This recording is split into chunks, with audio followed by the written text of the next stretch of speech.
Why are you pinching me, Shui? Because I remembered those things from the past. Although it had been a long time, Shui still felt a surge of grievance when recalling those past events. She continued, on the day I found out I was pregnant, I came back from the hospital and still managed to cook for you despite my morning sickness, but you just took a sip of the soup and left, staying out all night. I waited for you the entire night. Do you know how heartbroken I was? I know, I'm sorry, it was all my fault before, and I will spend the rest of my life making it up to you. Jiuzhua was filled with deep regret over his past actions. If time could flow backward, he would cherish every single moment spent with her. Chapter 148, Mother-in-law's Concern. After calming his excited emotions, Jiuzhua immediately took out his phone and called Li Peizhi. Ziyue, calling me so early in the morning, is there something going on? Her son and daughter-in-law usually called her in the evenings, so receiving a call from her son at this hour left Li Peizhi feeling somewhat surprised. Mom, I have something important I need to tell you both. Oh, what is it? Go ahead, Mom. Shui is pregnant. Jiuzua's voice carried a hint of excitement. Pregnant? Pregnant with what? In an instant, Li Peizhi suddenly understood. Shui is expecting. Are you sure? We just bought a test kit and checked. It shouldn't be wrong. Oh my. This is truly wonderful news. Li Peizhi immediately showed concern for her daughter-in-law. How is Shui? Is she feeling any discomfort? She's having really bad morning sickness and has no appetite for food. It must be tough for her. Is she going to the office today? Jiuzhua replied. There's nothing urgent today, so she plans to work from home. Alright then, I'll go check on her in a bit. Okay, Mom, that's it for now. I'm about to head out to the office. After hanging up the phone, Jiuzhua turned to Shui and said, Shui, my mom said she's coming over to see you later. Alright, I got it. Shui leaned against the pillow, feeling somewhat drowsy. Then I'll get ready to leave. I have an important meeting this morning. Jiuzhua reminded her. Rest well at home, and call me if anything comes up. Aunt Zhong is at home. Don't worry. She waved her hand lazily. Hurry up and go out. Not long after Jiuzhua left, Shui fell asleep on the sofa. After Aunt Zhong finished cleaning the kitchen, she saw her sleeping on the sofa, so she went upstairs to get a blanket and gently covered her with it. An hour later, the doorbell rang. Aunt Zhong, afraid the doorbell might wake Shui, hurried to the entrance and turned it off. Seeing it was Li Peizhi through the screen, she quickly opened the door. After Li Peizhi entered the foyer, Aunt Zhong put a finger to her lips and whispered, She's sleeping on the sofa. Okay, I'll be quiet. Li Peizhi replied softly, tiptoeing as she changed into slippers. Actually, the doorbell had already woken Shui up, and she was lying on the sofa with her eyes closed, resting, hearing the footsteps getting closer. Shui opened her eyes and saw that it was Li Peizhi who had arrived. She immediately propped herself up on her elbows and sat up. Shui, did I wake you up? Li Peizhi's face showed a hint of self-reproach. Shui smiled and shook her head. Mom, it's fine. I was already awake before you came, just resting with my eyes closed. Li Peizhi brought a lot of nutritional supplements and took them out of the bag to show Shui. Shui, I've prepared some things for you. This is folic acid, these are vitamin tablets. These are calcium tablets, and there's bird's nest and donkey hide gelatin syrup. Thank you, Mom. I was actually planning to go out and buy these in the next few days. Having been pregnant before, Shui naturally knew that various nutrients needed to be supplemented during pregnancy. Just let me know, and I'll prepare everything for you, Li Peizhi said gently. These should last you 2 or 3 months. When you finish them, I'll bring you more. A slight smile curled at the corners of Shui's lips. Mom is so good to me, Tilda. Li Peizhi gently patted the back of her hand, gazing at her with smiling eyes as she said, You went through so much hardship giving birth. What I've done is nothing. When you were carrying Chen Chen and 1111, I could imagine how difficult it must have been for you. Carrying one child is already exhausting enough, but with twins. By the 3rd trimester her belly was so large she couldn't even see her own feet when standing. Back then, there hadn't been anyone by her side. Thinking back now, Li Peizhi still feels heartache for her daughter-in-law. Mom, with Ziyue by my side now, I feel truly happy. All the hardship has been worth it, Shen Shui said. Li Peizhi smiled warmly. Seeing how deeply in love you two are now brings me genuine joy. Have you made the hospital appointment yet? When is the prenatal checkup scheduled? Ziyue has already arranged everything. The tests require fasting. So we'll go first thing tomorrow morning. We'll have breakfast after the blood draw. Peizhi Li nodded gently. That's right. Jiang Yi is now the deputy director of Dekang Hospital. He can arrange everything with just a phone call. Shui Shen smiled softly. Yes, we plan to have the prenatal checkups at Dekang Hospital and also give birth there. Dekang Hospital is one of the top private hospitals in the country and is part of the Jiang family's business. Having connections there certainly provides more peace of mind. The mother-in-law and daughter-in-law sat together chatting for a long time. All about pregnancy-related topics. Listening to Shen Shui's well-reasoned explanation, Li Peizhi realized she was quite knowledgeable and didn't press further. After accompanying Shen Shui for lunch, Li Peizhi reminded her to take good care of herself during pregnancy and get plenty of rest before finally leaving with her bag. Shen Shui worked in the study for over 2 hours until she was too exhausted to continue, then went back to her room for a nap. She slept for a long time.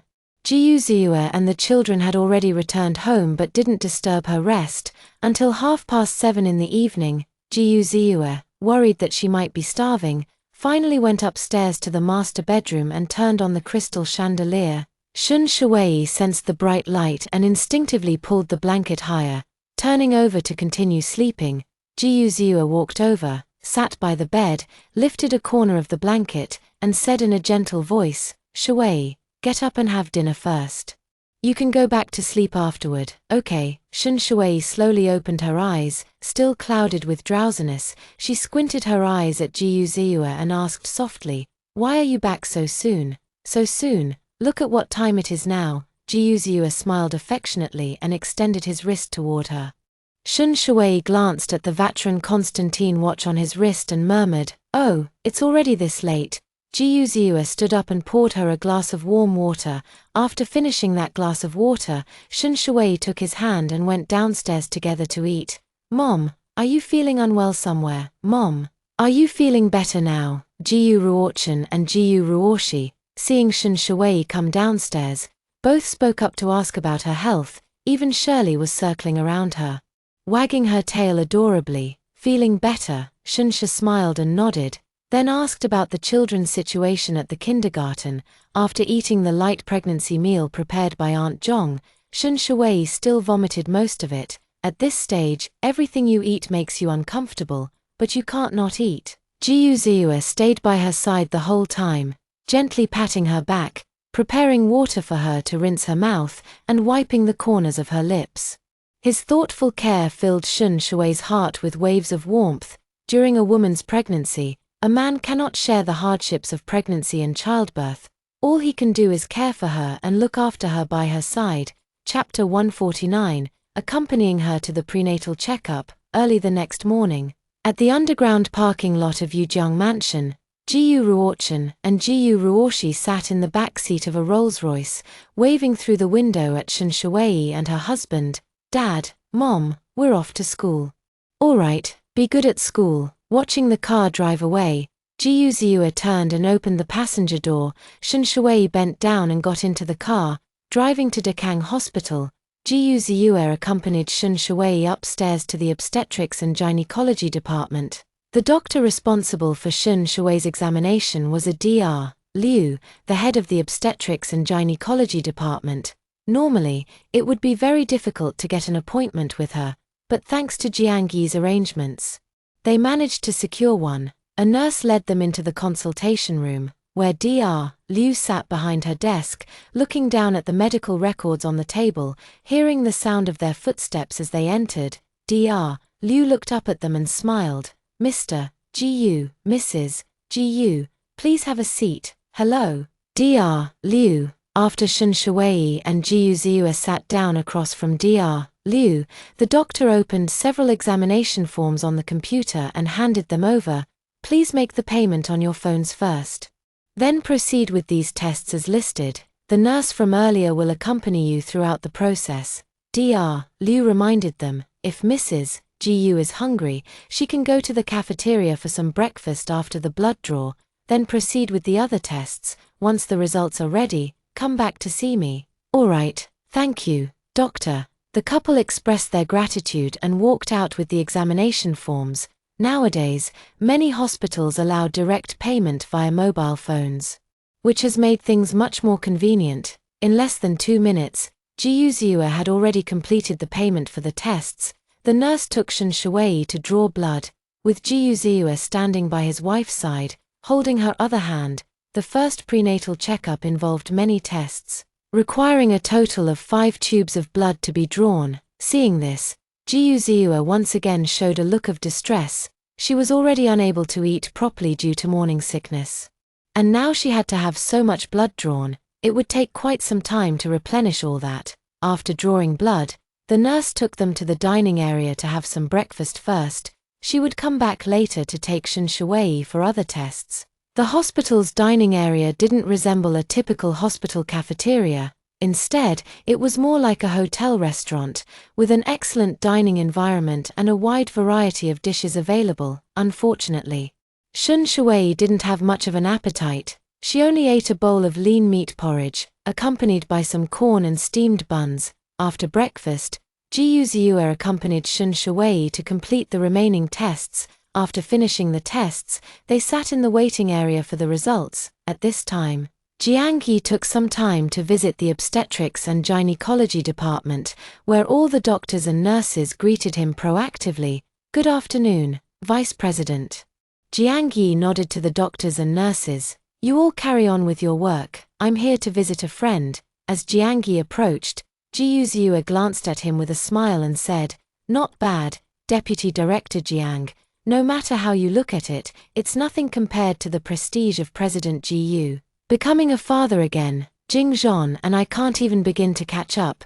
Jiang Yi retorted to Jiyu Ziyue, then turned his attention to Shen Shuwei and asked with concern, Shuwei, have all the checkups been completed? Yes, Shen Shuwei nodded. Thanks to your arrangements, all the tests were done quickly without any waiting. Thank you, don't mention it. Your matters are my matters. Jiang Yi stood up and said, I need to get going now, but let me know if you need anything. Shen Shuwei smiled and said, Alright, thanks for your hard work. Jiyu Ziyue said to Jiang Yi, Thanks, I'll treat you to drinks when I have time. Okay, let's meet up when we're free. Jiang Yi said hurriedly before leaving. It didn't take long for the test results to come out. A nurse approached and asked them to move to the doctor's consultation room. Shen Shuwei and Jiyu Ziyue stood up and entered the consultation room, sitting on the sofa across from Dr. Liu. Dr. Liu was intently reviewing Shen Shuwei's test results, so the couple sat quietly, waiting for the doctor to finish first. Mrs. Jiyu, all your physical indicators are normal, Dr. Liu said. The pregnancy cycle is calculated from the first day of your last menstrual period. You are now 5 weeks pregnant, which means a little over a month. Shen Shuwei nodded. This was her second pregnancy, so she was already familiar with these basic facts. She asked the doctor, Last time I was pregnant with twins, a boy and a girl. What about this time? Dr. Liu replied, This time, you're carrying one baby. Next, Dr. Liu explained in detail the schedule for future checkups and various precautions to take during pregnancy. The couple nodded from time to time, listening to Dr. Liu with great attention. After finishing the instructions, Dr. Liu took out her business card and handed it to them. Mr. Jiyu, Mrs. Jiyu, feel free to contact me anytime if you have any questions. Shen Shuwei reached out to take the business card, nodding with a smile. Alright, thank you, doctor.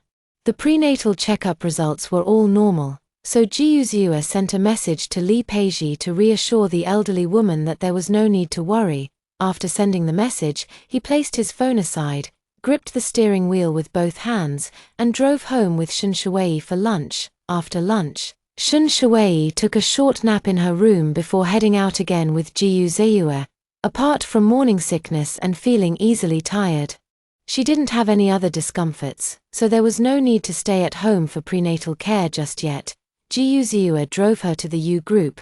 Before she got out of the car, he repeatedly reminded her, Shuwei, if you feel tired, take a break. Don't push yourself too hard, call me anytime if anything comes up, and I'll come right away. Millimeter, I know, it's my own family's company, nothing will happen. Shun Shui smiled and opened the car door to get out.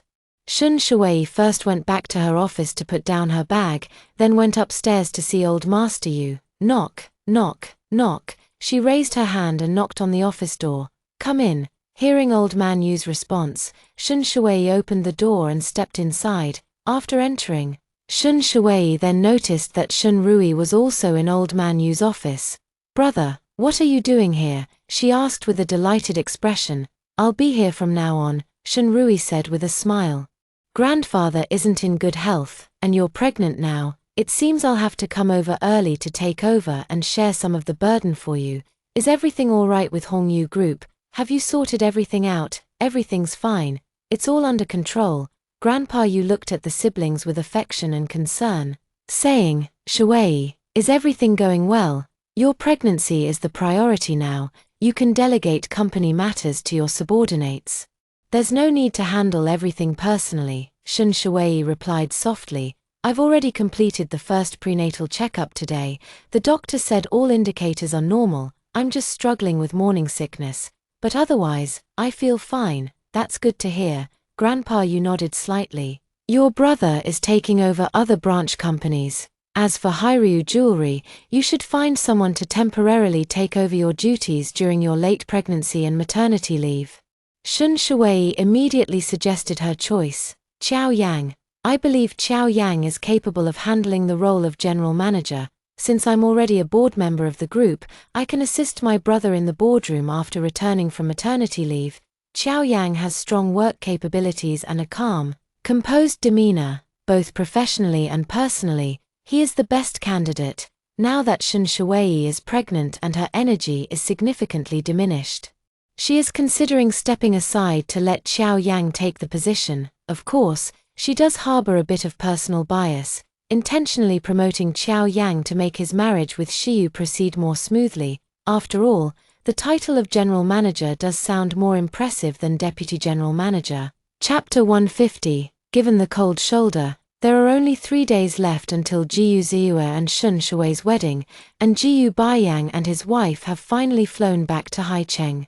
Jiyu Ziyue had originally planned to go to the airport with Jiyu Shiyu, but when he heard that Qiao Yang would accompany her, he decided not to go. The bond between Qiao Yang and Jiyu Shiyu grows deeper by the day, and it's highly likely that wedding bells will be ringing in the near future. Let this kind of thing that leaves a good impression be left to Qiao Yang to do. The Jiyu Ziyue family of 4 and the elders were all at the old house, waiting for the young couple to bring Jiyu Baiyang and his wife home. Outside Haicheng Airport, Jiyu Shiyu excitedly held Qiao Yang's hand, standing by the railing at the airport exit. Dad, Mom, we're here. Jiyu Shiyu waved eagerly as soon as she spotted her parents. Here, over here. Shu Qing spotted Jiyu Shiyu first. She nudged Jiyu Baiyang with her elbow and said, Our daughter is over there. Jiyu Baiyang followed the direction she indicated, his sharp gaze locking onto Qiao Yang. Qiao Yang wore his usual smile as he waved at the couple alongside Jiyu Shiyu. Is that person standing next to Shiyu, Qiao Yang? Jiyu Baiyang asked Shu Qing in a low voice. Shu Qing nodded and said, Yes, that's him, Qiao Yang. Jiyu Shiyu had long reached the age for love and marriage. After starting a relationship with Qiao Yang, she didn't hide it but instead openly shared the news with her family and friends. No matter what others thought, in Jiyu Shiyu's eyes, Qiao Yang was outstanding in every way. Before they began dating, Qiao Yang had no idea she was an heiress from a wealthy family. He definitely wasn't after her money. Shu Qing quickened her pace, opened her arms, and gave Jiyu Shiyu a hug. Aunt Shu, Qiao Yang said with a gentle smile, then walked over and reached out to take the luggage from Jiyu Baiyang. Uncle Jiyu, let me handle the luggage. Jiyu Baiyang kept a stern face and replied coldly, No need, I'm not so old that I can't carry my own luggage. Qiao Yang quickly explained, Uncle Jiyu, I didn't mean it that way.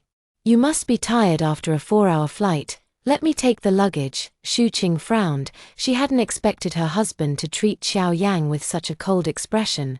Dad, I've missed you so much. Jiyu Shiyu stepped forward, linked arms with Jiyu Baiyang. and deftly snatched the suitcase from his hand before turning to hand it to Xiao Yang. Jiyu Baiyang curled his lips slightly and said, "You clearly missed your mom more. You hugged her the moment you saw her. I missed you both, I missed you both."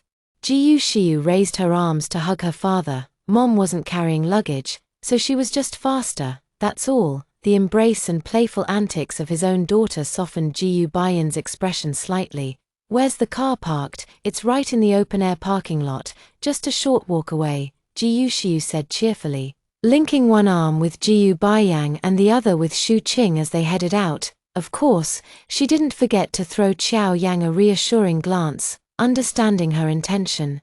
Xiao Yang smiled and nodded at her, signaling for her not to worry. When we arrived at the airport, we were driving Xiao Yang's Toyota. He opened the rear door with a smile and said, "Uncle Jiyu, Aunt Shu, please get in first." Xiao Yang pulled the suitcase to the back of the car and loaded the luggage into the trunk. Shu Qing got into the car and glared at Jiyu Baiyang, expressing her dissatisfaction with his cold demeanor earlier. Jiyu Baiyang pretended not to notice and turned to look out the car window. Jiyu Shiyu sat in the passenger seat, and after Xiao Yang finished loading the luggage, he also opened the car door and got in. After the car started moving, Jiyu Baiyang said, "I'm tired and want to sleep for a while." Because of his words, no one felt comfortable speaking up again. The car remained quiet the whole way, and the atmosphere felt somewhat awkward. More than half an hour later, the car drove into the Jiyu family villa. This was Xiao Yang's first time visiting the Jiyu family villa. The Jiyu family garden featured artificial mountains, fountains, and landscaped scenery, while the European-style building looked like a princess's castle. All of this was something Xiao Yang had only seen in TV dramas before. After the car stopped, Xiao Yang took the initiative to get out and retrieve the luggage. Jiyu Baiyang opened his eyes the moment the car stopped, clearly indicating he had most likely been pretending to sleep. Upon hearing the butler announce Jiyu Baiyan's return, everyone went out to greet the couple. A servant had already taken the luggage from Xiao Yang's hands and carried it into the villa. "Xiao Yang, it was really kind of you to accompany Shiyu to the airport to pick us up," Shu Qing said with a smile. "You should stay and have dinner with us," Jiyu Baiyang said indifferently. "Tonight is a family dinner. It might not be appropriate for outsiders to join us." He emphasized the word outsiders heavily, making it clear even to the dullest person that he disliked Xiao Yang. The rest of the Jiyu family happened to walk over just then and also heard Jiyu Baiyan's words. Shun Shui's heart skipped a beat. The current situation didn't seem good at all. Xiao Yang pursed his lips and said awkwardly, "Uncle Jiyu is right. I'll take my leave now." With that, he nodded politely to the others. Watching Xiao Yang drive away, Jiyu Shiyu felt extremely anxious, but with the elders present, she couldn't immediately chase after him. This was Jiyu Baiyan's first time meeting Chen Chen and 1111. Shun Shui quickly pulled the two children forward to greet him. "Uncle Grandpa Tilda, Chen Chen, 1111. Hello there." Jiyu Baiyang looked at Shun Shui and said, "Shui, I heard you and Ziyue have remarried and are now expecting a baby. What a double blessing. Your aunt and I are both very happy for you." Shun Shui smiled and said, "Uncle, Auntie, you must be tired after such a long flight. Let's go inside and chat comfortably." Good, good, good." Jiyu Baiyang and his wife, surrounded by everyone, walked into the living room and sat on the sofa. After the whole family, young and old, had taken their seats, they exchanged greetings once again. Shu Qing had returned for a visit a few months earlier, and Jiyu Baiyang hadn't been home for nearly 10 months since the Lunar New Year. The elder Mr. Jiyu asked his youngest son to sit beside him, and the father and son chatted about the trivial matters that had happened recently. After sitting down on the sofa, Jiyu Shiyu kept sending messages to Xiao Yang, telling him not to take it too seriously. Her father might just be a bit tired, which was why he acted that way. "Xiao Yang, it's fine, I won't take it to heart. Your parents rarely come back, so spend more time with them." Chapter 151. Can love withstand the test? As evening approached, Li Peiji said to Shu Qing with a beaming smile, "As I mentioned on the phone earlier, I've set aside a spot in the garden to grow fruits and vegetables. Let me show you around, and we can pick some fresh produce for dinner." Shu Qing asked, "It's cold now. Did you specially set up a greenhouse? Li Peiji nodded quite proudly. Yes, it's all properly done. Come on, I'll show you. Great. Let's go then. Shu Qing and Li Peiji stood up, and the two little ones clamored to join them. Jiyu Xiu wanted to get some fresh air, so she also pulled Shun Shui up to follow along. Stepping into the warm greenhouse and seeing rows of lush green vegetables planted in the soil, Shu Qing smiled and praised, "Sister-in-law, this is really wonderful. When our Baiyang retires, I'll keep you company and join you in tending to flowers and plants and working in the vegetable garden." Li Peiji nodded gently. "That sounds great. I look forward to that day coming soon. We've been sisters-in-law for so many years, yet we've had very little time to actually spend together," Shu Qing said helplessly. "There's no other way. I can't just leave Baiyang, so I have to stay with him at the military base." "By the way, did something happen at the airport?" Li Peiji asked. "I noticed that your husband doesn't seem to like Xiaoyang very much." Shu Qing frowned slightly, shook her head, and said, "Nothing unpleasant happened. Xiaoyang even offered to help carry the luggage and opened the car door for us." "That's strange. Why does he have such a strong opinion of Xiaoyang? You invited Xiaoyang to dinner, and he said Xiaoyang was an outsider. That sounds a bit hurtful. I don't know what he's thinking." "He doesn't have time to talk about this now. I'll chat with him later." Shun Shui and Jiyu Xiu were also quietly discussing this matter. Jiyu Xiu looked frustrated as she complained to Shun Shui, "When Xiaoyang met my parents, his speech and manners were impeccable, and my dad isn't the type to care about family background either. I really don't understand what aspect of Xiaoyang he's dissatisfied with. There's a saying, a mother-in-law looks at her son-in-law. The more she looks, the more she likes him. A father-in-law looks at his son-in-law. The more he looks, the angrier he gets," Shun Shui said softly. "Your dad might just fall into that category. Is that so? But you never faced this kind of situation." The word slipped out before Jiyu Xiu could stop herself, and she immediately covered her mouth. "Sis, I didn't mean it like that. It's fine." Shun Shui smiled. "I've long accepted the reality. Back then, my father only wanted me to marry your brother to secure investment funds and save his collapsing financial chain, so all he cared about was whether he could sell me for a good price. The only fortunate thing was that she married Jiyu Zeyue, and in the end, the two of them walked towards happiness together." Shun Shui gently patted Jiyu Xiu's shoulder, comforting her softly. "Don't rush, your parents just came back.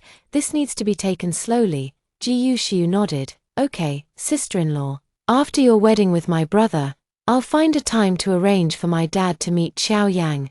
Jiyu Ruochen and Jiyu Ruoshi had been here many times, so they were already familiar with picking vegetables. They put on their arm sleeves, carried small baskets, and squatted down to start picking vegetables. Just as Shun Shui was about to squat down, Li Peiji, who was beside her, quickly said, "Shui, don't bother, there's a chair over there, you can sit and rest there." Shu Qing also added, Yes, squatting down and standing up again can easily make you dizzy. You're pregnant now, so you need to be careful, Mom, Auntie. I'm not tired now, so I won't sit. I can stand here and watch you pick vegetables, and we can chat." Shun Shui pouted. "It would be so boring sitting there alone." Shu Qing asked while picking beans. "Shui, is everything ready for the wedding? Is there anything else we need to prepare?" "Everything is ready," Shun Shui said with a hint of regret. "But now that I'm pregnant, I have to swap my Jimmy Choo crystal heels for flats." Shu Qing reassured her. "It's just bad timing with the pregnancy right before the wedding. At least you're not showing yet, so the custom-made wedding dress still fits." Li Peiji chimed in with a laugh. "Exactly, altering a dress to be smaller is manageable, but making it bigger would be a real hassle." After a while, several women and 2 children had picked a large pile of vegetables, which looked like enough to eat. Everyone went to wash their hands, then strolled around the garden before returning to the warm indoors. Since Jiyu Baiyang and his wife rarely came back, Grandpa Jiyu had the kitchen prepare many dishes, a table full of delicacies, in a lively and joyful atmosphere. The family enjoyed delicious food and toasted to each other. Jiyu Baiyang held his liquor well and loved to drink baijiu. Jiyu Yuanlin and Jiyu Zeyue, father and son, drank with him. Both turning red-faced and slightly tipsy, Shun Shui still felt nauseous easily these days, so she didn't dare to eat much. After only a few bites, she stood up and said, "I'm done eating. Please enjoy your meal." Continuing to sit there and smell the food would also make her feel uncomfortable. After Shun Shui left, Li Peizhi looked at the butler beside her and asked, "Has the bird's nest prepared for the young madam been stewed?" The butler bowed and replied, "It's already stewed and kept warm in the kitchen. If the young madam is hungry, it can be served at any time."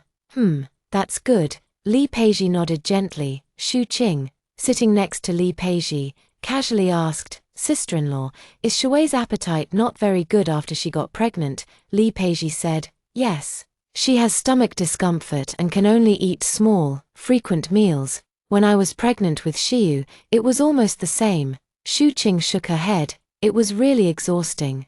That's why I didn't want to have another child after giving birth to Xiu." Li Peizhi also only had Jiu Ziyue as her one child. With Chen Chen and 1111 in the grandchildren's generation, she was already very content. In any case, Li Peizhi respected her son and daughter-in-law's choice. If they had another child, the home would be even livelier, and that would be wonderful too. It was a little past 9 in the evening, and the Jiu family members each returned to their rooms to rest. Jiu Baiyang walked into the room and saw a pillow and quilt on the sofa, which made him frown. "Wife, what do you mean by this? You're making me sleep on the sofa as soon as I get home." Shu Qing's face lengthened, and she said discontentedly, "Then you tell me first. What did you mean by being so cold to Qiao Yang today?" Jiu Baiyang carried the pillow and quilt back to the bed, calmly saying, "I just wanted to test him." Shu Qing rolled her eyes at him. "If Qiao Yang runs away because of you, see if Xiu won't be heartbroken." Jiu Baiyang lay down, casually pulling the quilt over himself, and snorted coldly, "If he wants to marry my daughter but can't handle even this much pressure, then he might as well get lost now. A coward like that isn't worthy of my daughter." Shu Qing was momentarily speechless, as her husband's words did make some sense. If Qiao Yang truly loved Jiu Xiu deeply, would he so easily give up on their relationship because of a small setback? However, many people's relationships cannot withstand the test. Chapter 152. The day before the wedding. After Jiu Baiyang and his wife returned to High City, the Jiu family's old residence had been very lively these past 2 days, with many political figures visiting Jiu Baiyang at the Jiu family home. On the day before Jiu Ziyue and Shun Shui's wedding, the entire Jiu family arrived early with their luggage to check into the resort hotel where the ceremony would be held. They needed to wake up very early the next day for makeup and various preparations. After checking into the hotel, Jiu Ziyue told Shun Shui not to lift a finger and just sit aside while he handled unpacking the suitcases. Ever since her pregnancy, the entire Jiu family had been doting on her, taking care of everything for her. Shun Shui couldn't help but smile. "If this continues, you'll spoil me. From now on, I'll just expect food to be served and clothes to be handed to me every day. Let's see if you'll get annoyed then." "No, never," Jiu Ziyue said with a light chuckle. "I'm happy to spoil you, and I'll continue to treat you well as always. My kindness to you is because I hold you dear, not because you're pregnant."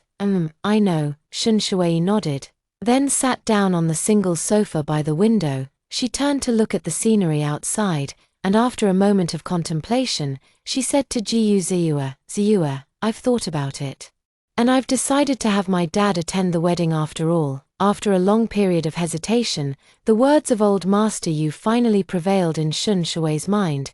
The wedding wasn't just about her. If Shun Yuhong didn't attend the wedding, in the eyes of others, it would appear that her father disapproved of the marriage. This was not the outcome she wanted. Holding a wedding naturally meant wanting everyone's blessings, not causing unnecessary gossip.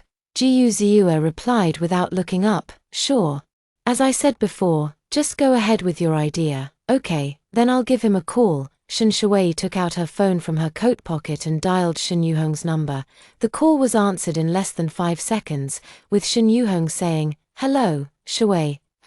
She whispered. "I want to ask, are you free these 2 days?" Shun Yuhong quickly replied, "Yes, of course I'm free." "Then come to the wedding. If you're staying here tonight, I'll have someone arrange a hotel room for you. If not, then come early tomorrow." Shun Shui said, You've been married twice, so you should know not to miss the auspicious time. No problem. Please arrange a room for me. I'll head to the hotel in a bit, then you pack your bags first. I'm hanging up now." After saying that, Shun Shui hung up the phone. Pack bags. Shun Yuhong had already packed his luggage and even prepared several sets of high-end suits to take with him. Shun Yuhong wasn't sure if his daughter would allow him to attend the wedding, but in his heart, he was always hoping for it. Even when sleeping at night, he didn't dare to put his phone on silent mode, afraid of missing a call from his daughter. "Old Yang, Shui has invited me to the wedding," Shun Yuhong said with a beaming smile. Quick, have someone load my luggage into the car. I'm leaving right now." After finishing the call with Shun Yuhong, Shun Shui then called the Jiyu family's butler, asking him to arrange a room for Shun Yuhong. She made a request: "Don't arrange for them to be on the same floor as me."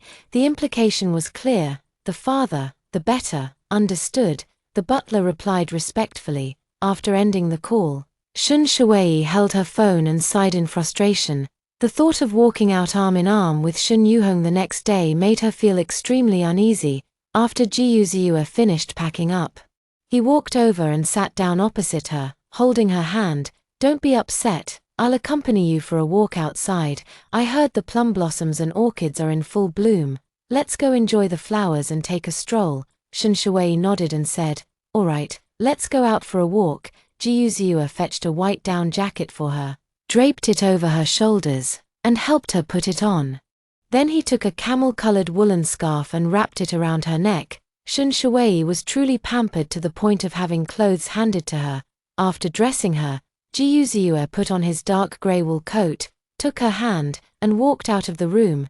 The couple reached the elevator entrance just as the doors opened, and Grandpa Jiyu stepped out. In unison, they called out, "Grandpa." Old Master Jiyu nodded slightly. What are you two lovebirds up to?" Jiyu Ziyue said. "We're going downstairs for a walk." "All right, watch your step and don't get too close to the lake." Old Master Jiyu headed back to his room while Jiyu Ziyue took Shun Shui's hand and stepped into the elevator. The wind carried a biting chill, making people shiver with cold. Fortunately, they were dressed warmly enough to withstand the harsh breeze.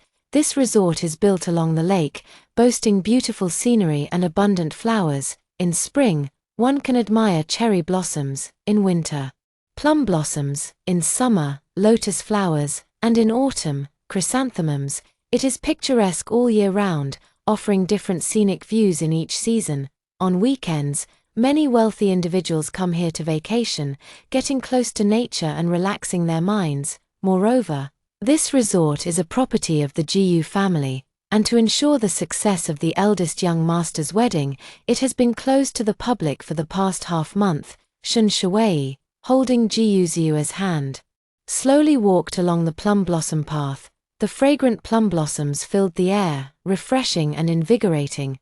The slight melancholy in her heart quickly dissipated. The couple chatted and laughed, and after admiring the flowers, they walked back. As they passed the parking lot, they happened to see Old Master Yu's car pull up, and Shun Rui was helping Old Master Yu out of the car.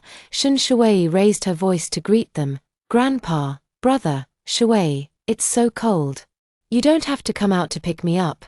Go inside quickly." Grandpa Yu said, "Ziyue and I went to admire the plum blossoms and orchids. We just happened to pass by. I didn't come out specially." Shun Shui stepped forward to help Grandpa Yu. "Grandpa, let's go inside." Jiyu Ziyue went over to help his brother-in-law with the luggage. After escort Old Master Yu and Shun Rui back to their rooms, Shun Shui received a message on her phone. The message from the butler read, "Young madam, President Shun has arrived and is staying on the 9th floor. The Jiyu and Yu families were accommodated on the 2nd and 3rd floors, while Shun Yuhong was arranged to stay on the 9th floor, quite a distance away, ensuring they wouldn't run into him the moment they stepped out of their rooms." In the evening, Jiyu Ziyue's two close friends and Sheng Sangyu also arrived. Sheng Sangyu whispered to her friend, "My parents will come over tomorrow morning. My brother can't make it due to some matters and asked me to apologize to you." Sheng Huainan couldn't bear to watch the woman he loved pledge eternal love and show affection to another man right in front of him. "It's okay, I understand." Shen Shui had already guessed that he wouldn't come. During dinner, when the elders of the Jiyu family learned that Shen Yuhong was also present, they sent someone to invite him to join them for the meal. The elders of the Jiyu family knew that the relationship between father and daughter was quite distant, but since Shen Shui had invited Shen Yuhong, they still had to maintain the appearance of courtesy. Shen Yuhong was Shen Shui's father, a blood relationship that could never be severed. Chapter 153. In the future, I will love you. The next morning, Shen Shui woke up at 7 o'clock, after having breakfast at 7:30. She arrived at the dressing room to begin her makeup and hairstyling. Generally, the bride needs to get up at 5 or 6 o'clock to do her makeup. However, Shen Shui is pregnant now, and her family dotes on her, wanting her to sleep in a bit more. An hour and a half is enough time for makeup. The bridesmaid for the wedding is Sheng Songyu, and the best man is Ji Jingzhan. Sheng Songyu arrived at the dressing room around the same time as Shen Shui, accompanying her to chat and keep her entertained. After her makeup and hair were done and she had put on her wedding dress, Shen Shui returned to her room, accompanied by Sheng Songyu and Ji Yushiu. Ji Yushiu casually closed the door and said with a smile, "I thought of several games for the groom's arrival last night." "That's great. I've been thinking for the past 2 days and couldn't come up with any good ideas," said Sheng Songyu. "Let me tell you."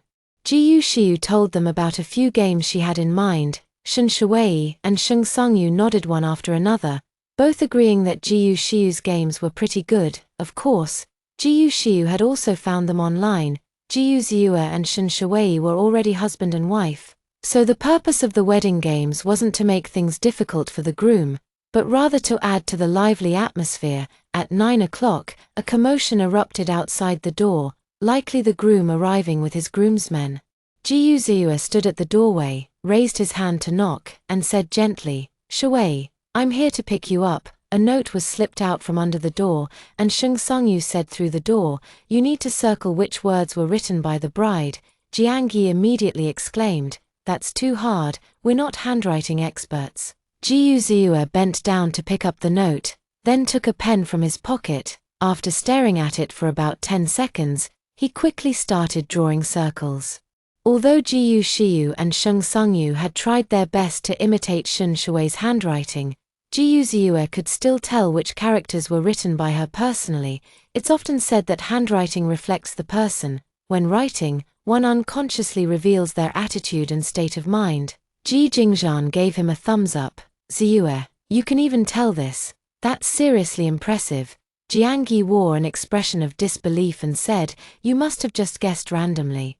"Wait and see if I was just guessing." Ji Yuziua calmly capped the pen and put it back in his pocket. Sheng Songyu glanced at the note, then handed it to Shen Shui with some surprise. He actually got all the answers right. Shen Shui smiled faintly. Ji Yushiu walked behind the door and asked Ji Yuziua many questions. All her questions were about Shen Shui's hobbies and daily habits.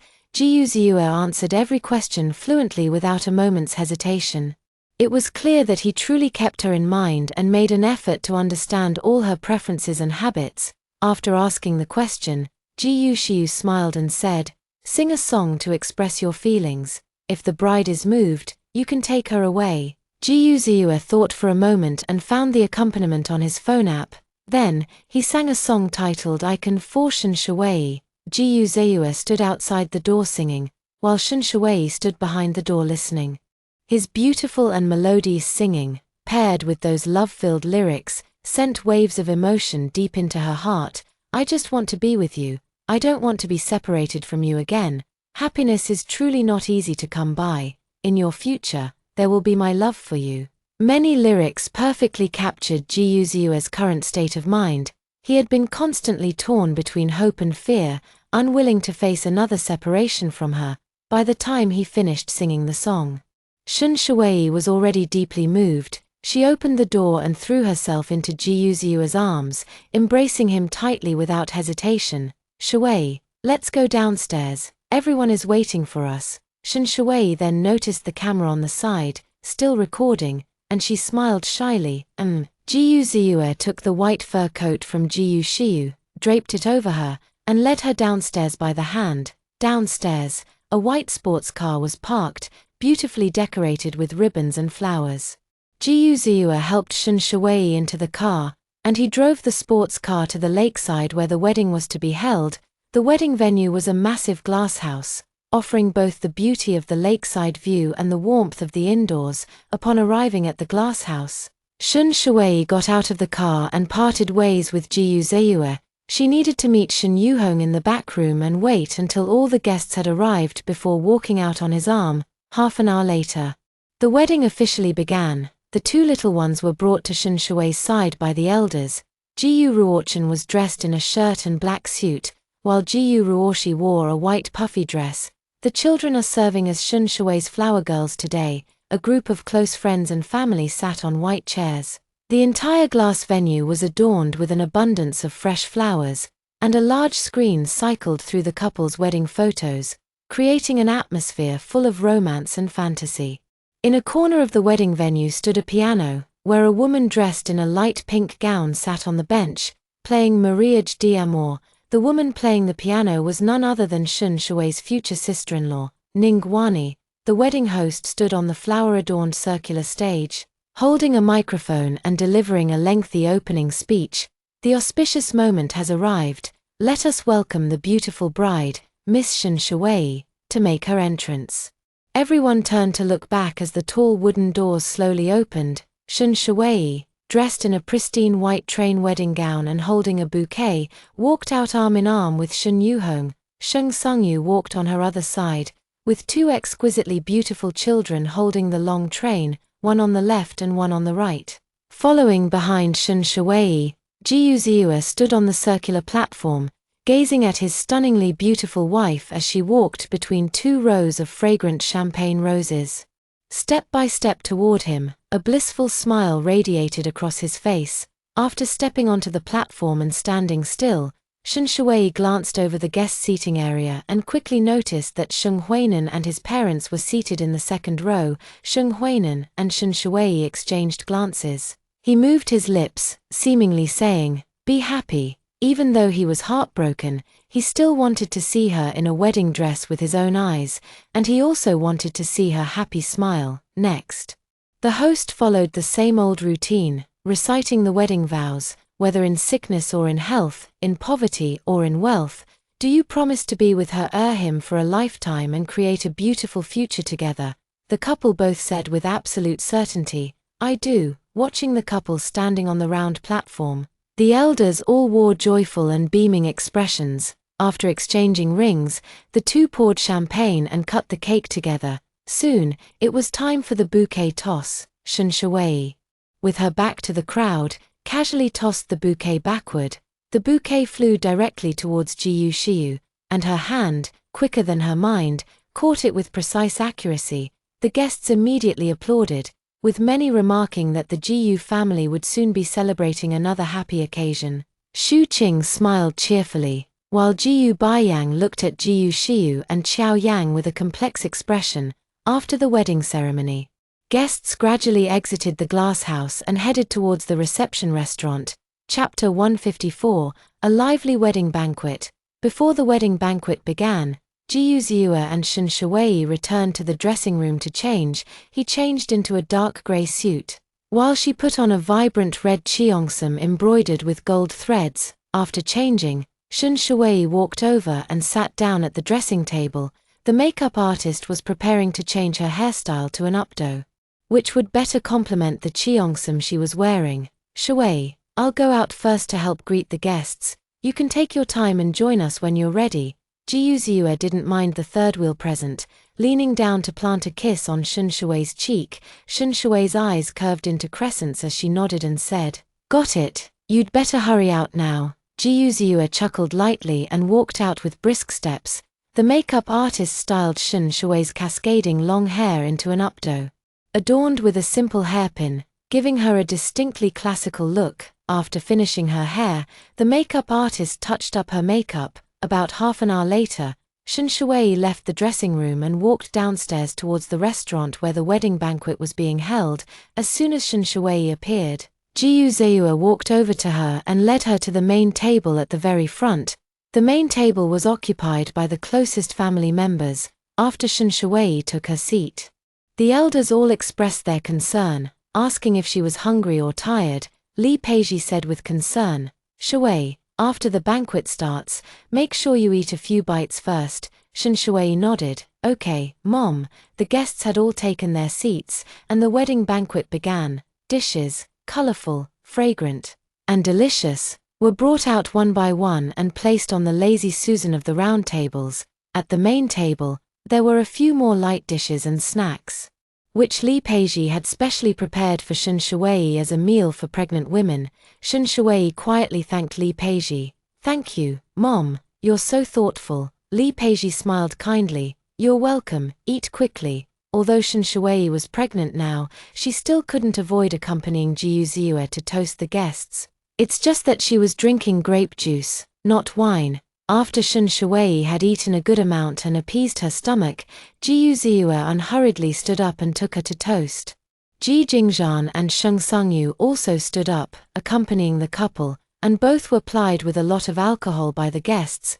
There were over 50 tables in total. Even if they only had one sip at each table, it would still add up to a considerable amount. They kept the table with their closest friends for last. Otherwise, they wouldn't be able to drink anymore by the time they got to the other tables. "Young Master Jiyu, sister-in-law, congratulations on your marriage. May you grow old together and live a happy and fulfilling life." Jingzhan, look at young Master Jiyu, he's already a father for the second time. "Young Master Ji, you need to hurry up." "That's right, young Master Ji." "Hey, young Master Ji, isn't Miss Sheng by your side quite a catch?" This table was filled with peers from Haiqing's wealthy circle, all acquainted since childhood, and they were all teasing Ji Jingzhan. "Cut it out in front of me." Ji Jingzhan gently swirled his wine glass. "Huxiao, aren't you still single too?" "I'm different, I've dated dozens of women," Huxiao said with a grin. "Jingzhan, you're not into men, are you?" "Actually, I am," Ji Jingzhan replied with a sly smile, slinging an arm around Huxiao's shoulders. "I've taken a fancy to you. How about it, care to be mine?" "Ew, get away from me, that's disgusting." Huxiao immediately pushed Ji Jingzhan's arm off. "I'm 100% straight, even if you're good-looking, don't think you can turn me." The whole table burst into laughter. Ji Jingzhan was held back and not allowed to leave. He caught the gloating smile on Sheng Sungyu's face, so he forcefully pulled her down to sit. These mischievous friends, seeing Ji Jingzhan holding Sheng Sungyu's hand, started to tease them again. After finishing the toasts, Jiyu Ziyue, worried that Shen Shui would be tired, led her back to the main table first. Shen Shui sat back down, and soon someone brought a bowl of stewed soup and placed it in front of her. After toasting for over an hour, she was truly a bit hungry and slowly drank the soup with a spoon. The wedding banquet was very lively, and guests didn't leave until 2 o'clock. Many guests were heavily intoxicated. So the butler arranged rooms and had male attendants help them back to their rooms to rest. Jiyu Ziyue, as the groom, also drank a lot of alcohol today. Shen Shui smelled the alcohol emanating from him and couldn't help but gag a few times. Unable to stay there, she walked out of the room, closed the door, and then knocked on Jiyu Shiyu's door. Jiyu Shiyu opened the door, looking at her with surprise. "Sister-in-law," Shen Shui smiled and said, "Your brother drank too much. And the smell of alcohol makes me a bit uncomfortable. I came here to hide." "Alright, come on in then." Jiyu Shiyu turned sideways to let Shen Shui enter the room. Shen Shui sat down on the sofa and only then noticed that Jiyu Shiyu was wearing a coat. She asked softly, "Shiyu, were you about to go out?" Jiyu Shiyu nodded. "Yes, I was planning to take a walk with Qiao Yang." "You don't have to stay with me." Shen Shui let out a big yawn. "I need to take a nap. And it's quieter when you're not here." "Alright, then you can nap here. I'm going downstairs." Jiyu Shiyu put on her scarf and gloves before leaving the room. The room was very quiet. Shen Shui lay on Jiyu Shiyu's bed and soon fell into a sweet slumber. Qiao Yang stood outside waiting for Jiyu Shiyu. When she saw his figure, she quickly jogged over to him. "Why didn't you wait for me in the lobby? It's so cold outside." Qiao Yang pursed his lips and said, "It's fine, it's not that cold outside. And the air is fresher." Jiyu Shiyu probably guessed what he was thinking and quickly explained. "Qiao Yang, my dad doesn't have any issues with you, he was just a bit tired that day." "Shiyu, no matter whether your parents agree or not, you should keep seeing me, but no matter what, I won't give up on you.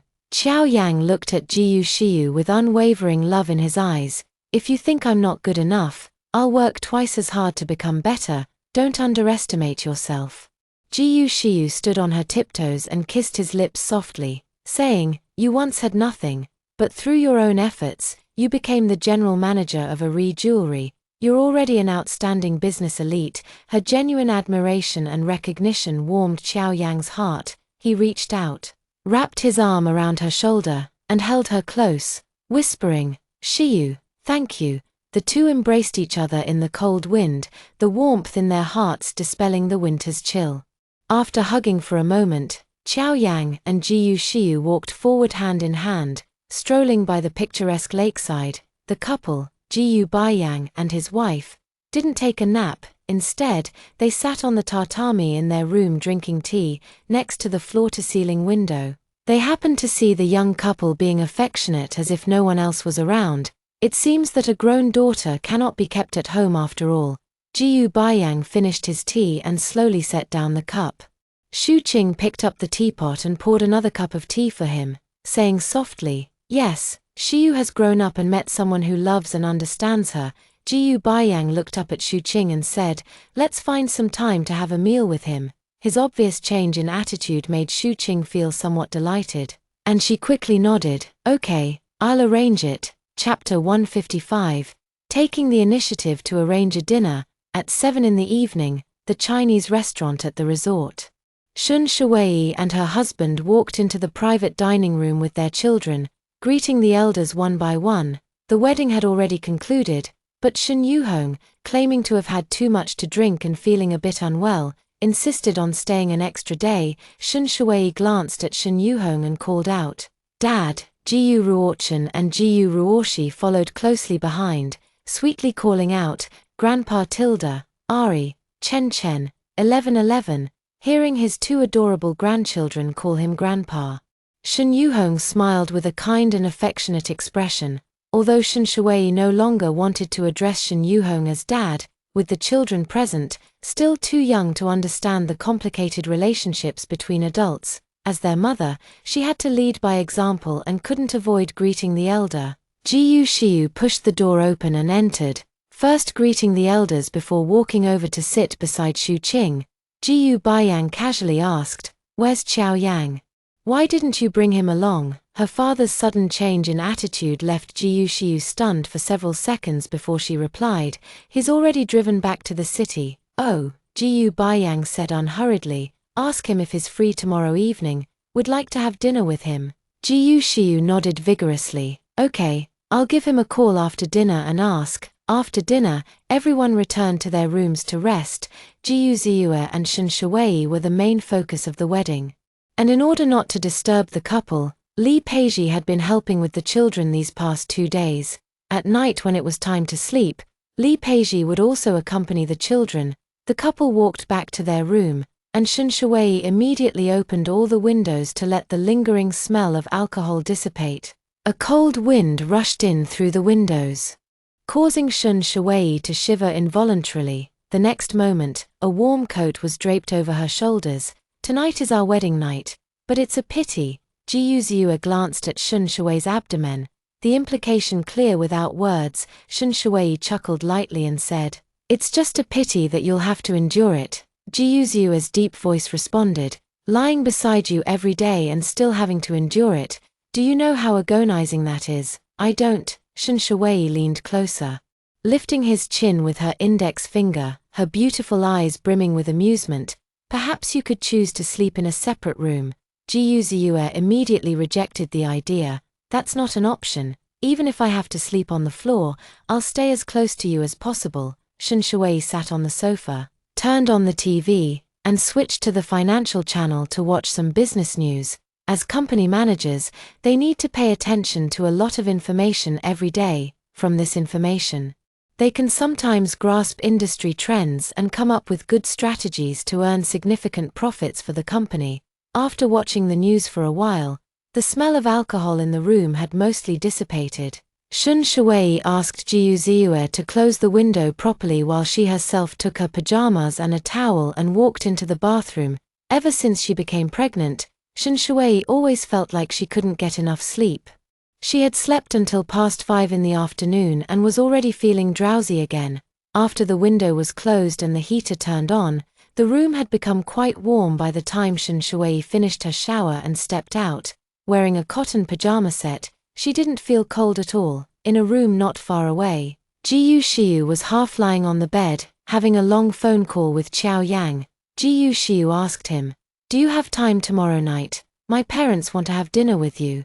Qiao Yang was silent for a moment before softly asking, "Shiyu, this dinner arrangement must be your doing, right?" He simply couldn't believe it. Her father had been giving him the cold shoulder just a couple of days ago, yet today suddenly wanted to have a meal with him. "No, it's not like that."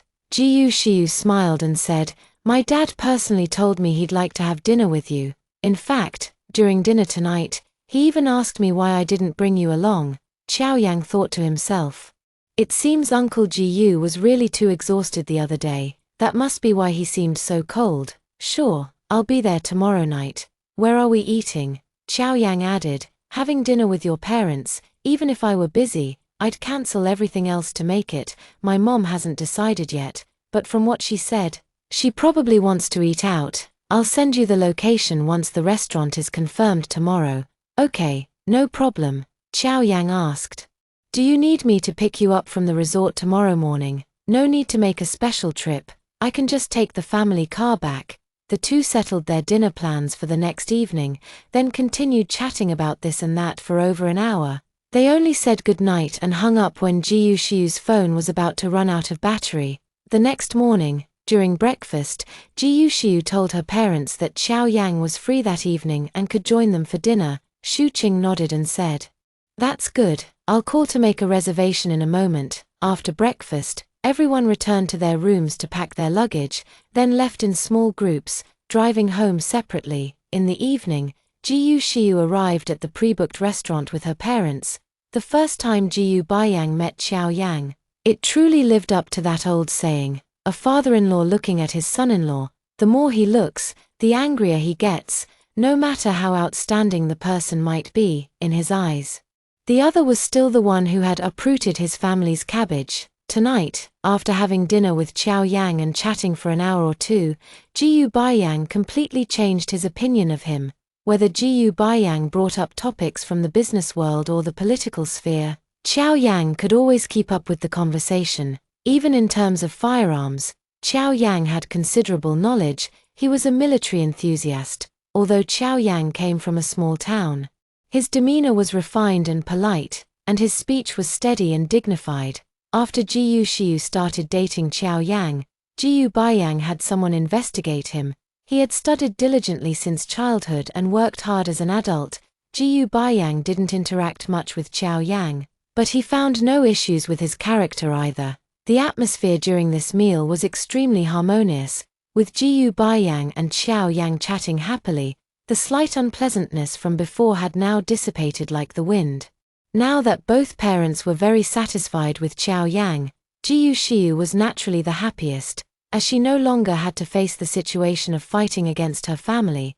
If this relationship had met with parental opposition, Jiyu Shiyu's thoughts aligned with Qiao Yang's. Neither would easily give up on the other. However, gaining parents' approval is naturally the best outcome. Chapter 156, Gifts from the Elders. After attending the wedding of Jiyu Ziyue and his wife, Jiyu Baiyang and Shu Qing stayed in Haicheng for 3 more days. During these 3 days, they didn't go out again but stayed at home to spend time with their family. 3 days later, they had to set off back to the military base. The entire Jiyu family stood at the villa's entrance. Seeing Jiyu Baiyang and his wife off into the car, Qiao Yang was still the one driving. With Jiyu Shiyu seated in the passenger seat, Old Master Gu's eyes were slightly red as he looked at Jiyu Baiyang through the car window, softly asking, "Baiyang, can you come home for the new year?" Jiyu Baiyang could only return home once or twice a year.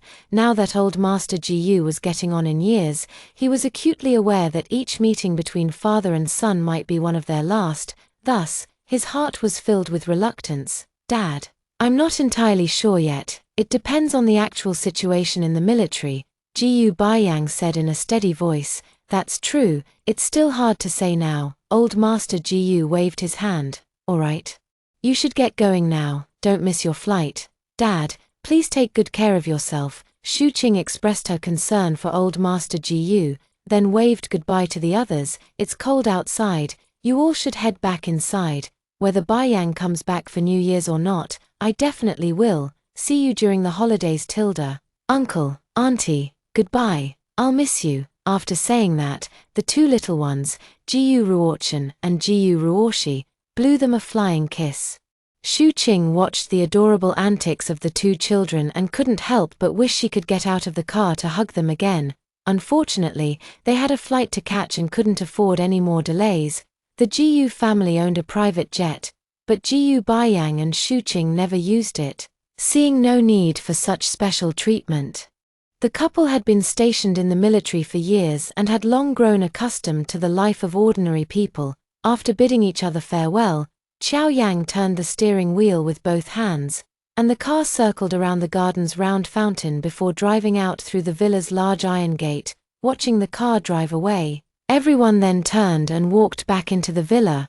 On the way to the airport, Jiyu Shiyu chatted non-stop with her parents. While Xiao Yang occasionally chimed in with a word or two, the atmosphere in the car was much more harmonious than when they had driven home from the airport earlier. No matter how long the road, it must eventually come to an end. The car pulled into the airport parking lot, and Xiao Yang got out to help with the luggage. Escorting his future parents-in-law to the security checkpoint, Jiyu Shiyu hugged her parents tightly and said reluctantly, "Mom, Dad, you're leaving Haicheng again. I really don't want you to go, my precious daughter. I also wish I could be by your side every day, but I can't just leave your father behind." Shu Qing affectionately patted Jiyu Shiyu's arm, her tone very gentle. Jiyu Baiyang looked at Xiao Yang and said solemnly, "Xiao Yang, you must get along well with Shiyu. She can be a bit willful at times, so please be more tolerant of her." Xiao Yang nodded earnestly and replied, "Uncle, please rest assured, I will definitely take good care of her." The airport announcement reminded them that their flight was now ready for boarding. Jiyu Baiyang and Shu Qing walked into the security checkpoint, passed through the inspection, and headed toward the boarding gate. Xiao Yang noticed Jiyu Shiyu's low spirits. He raised his hand to put his arm around her shoulder and said softly, "Shiyu, I'm still here with you, millimeter, I'm fine, let's go." "All right, I'll take you home, I won't go home yet.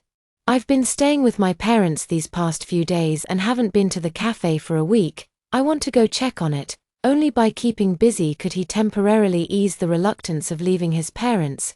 In the afternoon, Jiyu Ziyue and his family of 4 also left the old house and returned to their own home. After entrusting the two little ones to Nanny Zhong's care, the couple sat in the study and began attending to work matters as well. As the year-end approaches, it's the peak season for consumption, and there's a lot going on at the company. After Xiao Yang was promoted to the position of general manager, Shun Shuwei handed over the heavy responsibilities of marketing to him.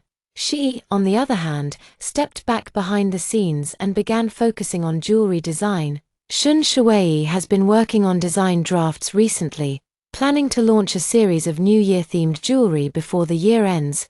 Time flies quickly in the midst of business. On New Year's Eve, Jiyu Baiyang and Shu Qing returned to Haicheng again to celebrate the new year with their families. Jiyu Ziyue and Shun Shuwei went on a big shopping spree at the mall, bringing back a pile of things to the old house and buying New Year gifts for everyone in the family. In the evening, Grandpa Jiyu sat at the head of the dining table, raised his glass, and said to everyone, "Today, with the whole family gathered together, I truly feel very happy. Happy New Year. And may all our wishes come true. Happy New Year, may all your wishes come true. Cheers." This was immediately followed by the crisp sound of clinking glasses. Jiyu Ruoshi tilted her little face upward, raised her water glass, and said softly, "I want to cheer too, Tilda." All right, let's cheer with 1111. Jiyu Ziyue clinked glasses with Jiyu Ruoshi, then also tapped his glass against Jiyu Ruochen's. Chen, 1111. Grow up quickly, be smart and clever." Shun Shuwei smiled, picked up her water glass. and clinked it with the children's. I hope our two little treasures grow up happily. Mommy loves you both. Others also took turns clinking glasses with the little ones, exchanging many words of blessing. After the lively New Year's Eve dinner, everyone gathered in the living room to watch TV while enjoying fruits and snacks. As a song and dance performance played on TV, Grandpa Gu picked up the remote and turned down the volume. Ahem, old man Gu cleared his throat. After capturing everyone's attention, he finally spoke. This year marks the first New Year Chen Chen and 1111 are spending with the Gu family. The eldest son's family and I have prepared a gift for the children. Li Peiji wore a gentle smile as she took out a stack of booklets from the drawer and distributed the brochures to everyone. Shun Shui accepted the brochure with some confusion, flipping through it to find it was a promotional booklet for a theme park. Are the elders perhaps planning to gift theme park tickets? Jiu Ziyue, however, saw through it at a glance. He said, Grandpa, Mom and Dad, is this theme park your gift to Chen Chen and 1111? Old Master Jiu nodded with a smile. That's right. Jiu Yuanlin continued where Old Master Jiu left off. This theme park is called Chenxi Paradise. It will officially open after the new year, and all profits will be deposited into an account belonging to Chen Chen and 1111. Shun Shui and Jiu Ziyue quickly expressed their gratitude. Thank you, Grandpa. Thank you, Mom and Dad. Jiu Baiyang and his wife, along with Jiu Shiyu, held a very indifferent attitude toward money, so none of the three of them felt the slightest displeasure about this matter. This was the elders' heartfelt intention. Over the years, the elders had treated Shiyu very well, even going above and beyond, upon hearing that the theme park was named after them. The two little ones jumped for joy and thanked the elders. As for whose money the theme park actually earns, the children don't care about this question at all. Chapter 157 Beautiful Fireworks. The butler walked into the living room, slightly bowed, and said, The fireworks are ready, everyone, please move upstairs. Let's go, let's go. Old Master Gu waved his hand grandly, and everyone stood up to go upstairs and watch the fireworks.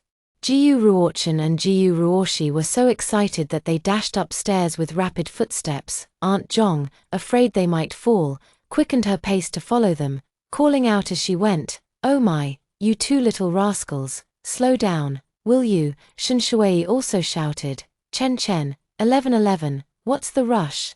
The fireworks won't start until everyone's here. Oh, the two little ones slowed their steps slightly. Walking up to the rooftop, there was a spacious terrace with a casual tea area and sofas.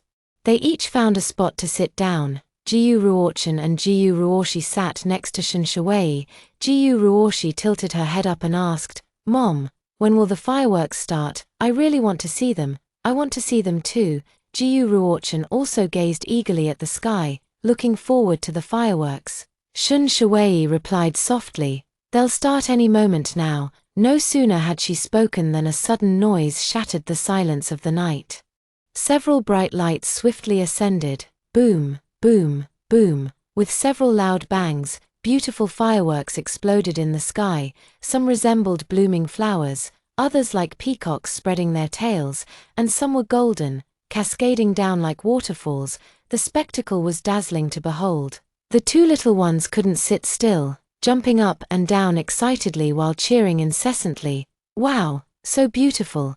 Jiu Ziyue leaned closer to Shun Shui's ear and asked with a smile. Chen Chen and 1111 are so happy. When was the last time they watched fireworks? It was probably New Year's Day the year before last, Shun Shui said. I took them to see the fireworks show when we were celebrating the new year. That was a long time ago. They probably don't remember much. No wonder they're so excited. Jiu Ziyue replied. Shun Shui looked at the children and said softly to Jiu Ziyue, They're so excited now, they might not fall asleep so easily later when it's time for bed. Jiu Ziyue smiled gently, It's fine, after we watch the fireworks, you can rest early. I'll take care of Chen Chen and 1111. Okay, sure, I'll leave it to you then. Since she became pregnant, Jiu Ziyue's efficiency has been truly impeccable. He never misses a prenatal checkup, takes meticulous care of her daily, and often plays with the children. Anything can be left to me, Jiu Ziyue said, wrapping his arm around her shoulders with a gentle, deep voice. You're already working so hard with the pregnancy. Shun Shui felt the warmth emanating from him and rested her head on his shoulder. In her line of sight were her closest family members and the dazzling fireworks. After conceiving this child, although the morning sickness was still a bit uncomfortable, the meticulous care from her family truly made up for the sadness she felt when carrying the twins due to loneliness and lack of support when she was pregnant with Hui Shenshen and 1111. She felt somewhat depressed, in a foreign land, without family or friends. Only the landlady would come to care for her and keep her company. The Jiyu family prepared all kinds of fireworks, and it took over half an hour to set them all off. Shun Shui held her phone and took many photos and videos of the fireworks, planning to share them on her social media later. The last firework displayed a line of text, "Happy New Year." Jiyu Ruochen and Jiyu Ruoshi read it out simultaneously, "Happy New Year." They played for a long time and made quite a ruckus. After watching the fireworks, Shun Shui instructed Nanny Zhong to take the two children back to their rooms for a bath. Tonight is New Year's Eve, so the lights in every room of the Jiyu family villa will stay on to celebrate the tradition of lighting the year fire. A small nightlight will be left on in the bedroom while sleeping. After taking a shower, Shun Shui returned to her room. Leaning against the headboard and covering herself with a warm blanket, she picked up her phone to check the messages from friends on WeChat. Sheng Sangyu, "Happy New Year, girls. May we all grow richer and more beautiful. Jiyu Shiyu, may we strike it rich and become stunning. Hope Sangyu's new drama wins her Best Actress. And may my sister-in-law have smooth sailing in everything. Shun Shui, wishing that all our desires may be fulfilled." After sending the messages, she also dropped several red packets in the group chat for them to grab for fun. The fireworks photo just taken was casually posted by Shun Shui on her social media with a simple caption, "Wherever my eyes can see, there are fireworks." And you, Jiyu Shiyu, was the first to comment, "Ah yes, that's me." Giggling, she wasn't wrong. Jiyu Shiyu had been sitting not far from Shun Shui earlier. Sheng Sangyu immediately replied to Jiyu Shiyu, "What's it got to do with you?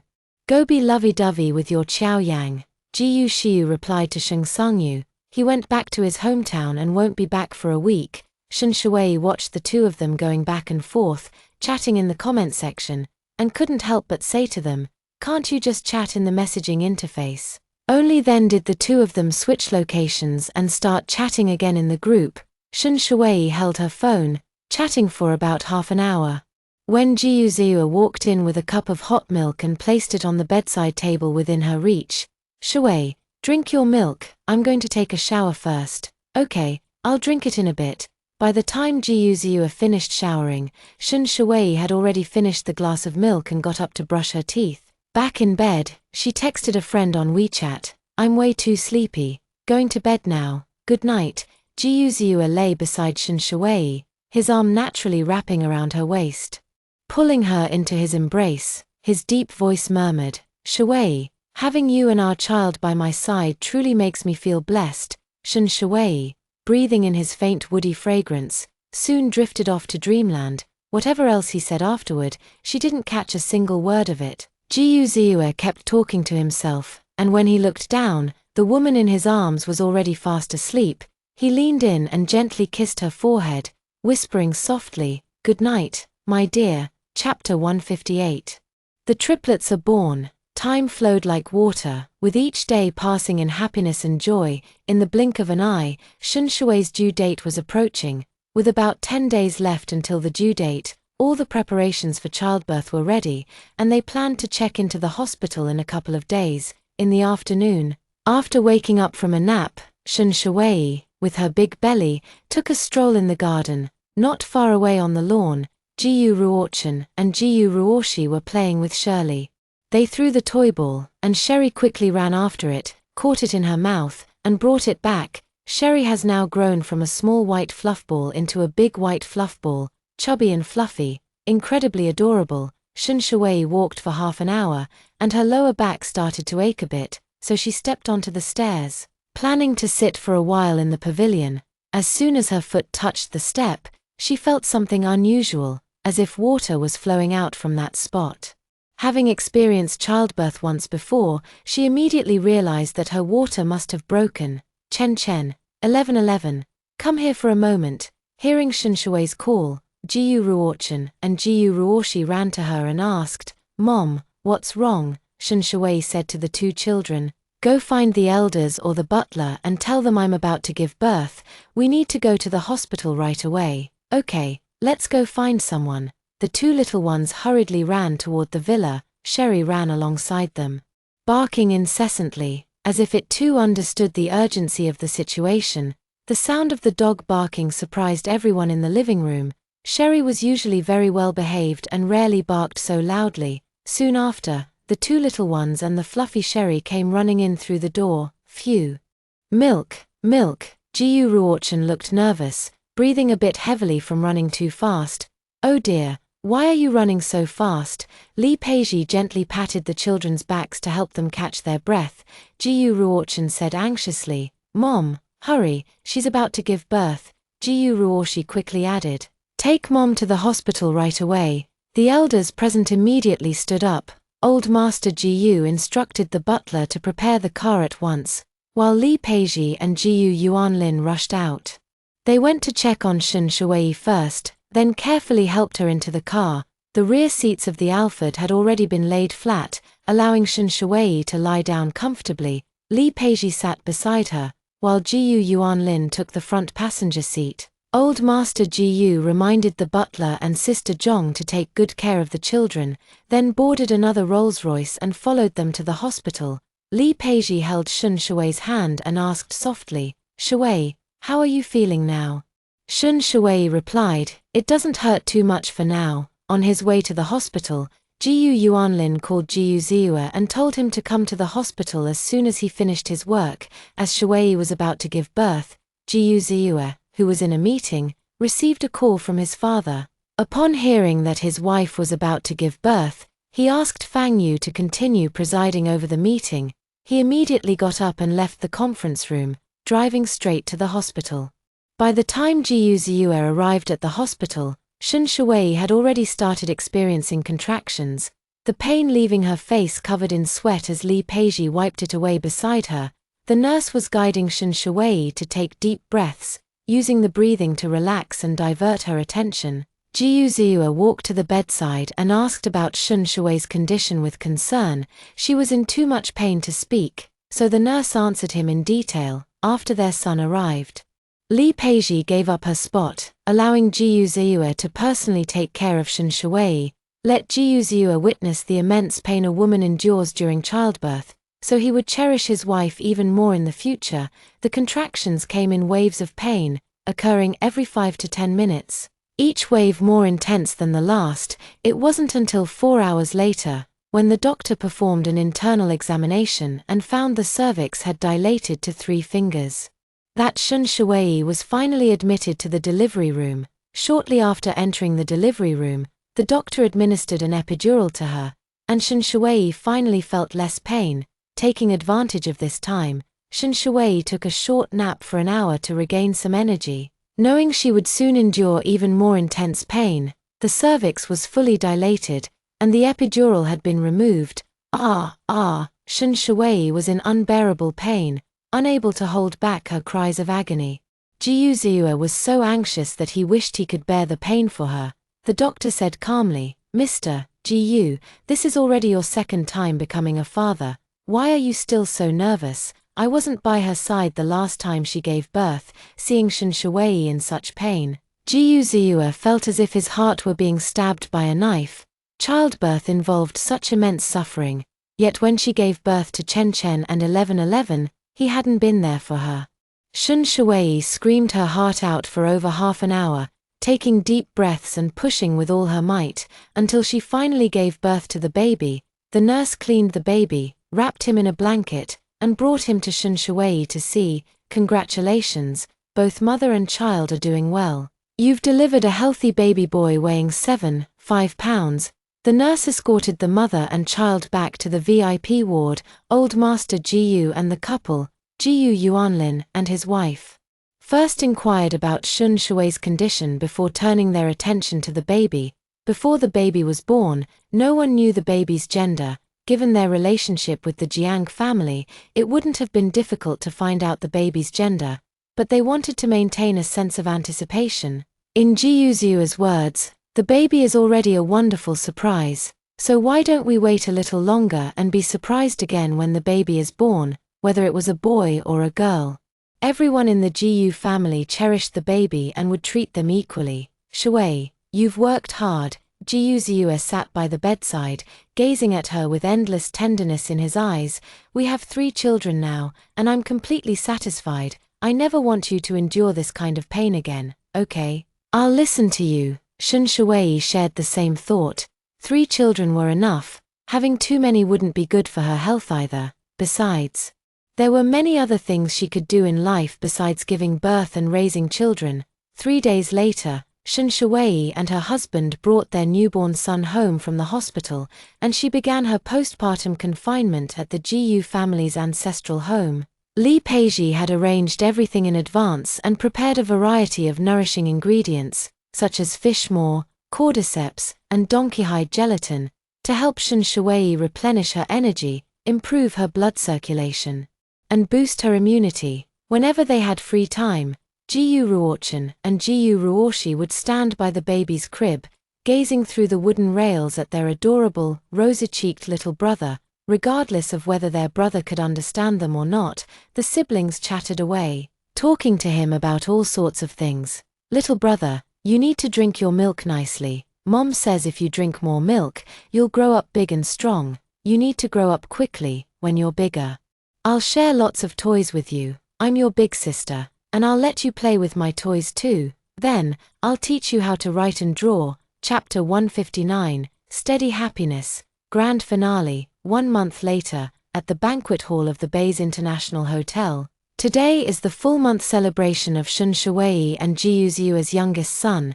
The invited guests are all close friends and relatives of the Jiyu family, the Yu family, and the Shun family. Even Jiyu Baiyang and Shu Qing made time to return. Though they couldn't hold their grandson yet, they could at least hold their grandnephew for now. The banquet hall was set with over a dozen tables, and everyone gathered together in a lively and festive atmosphere. Shun Shui was upstairs in the room feeding the baby. She waited until all the guests had arrived before placing the baby in the stroller and pushing it downstairs. As soon as the mother and child appeared in the banquet hall, many relatives immediately gathered around.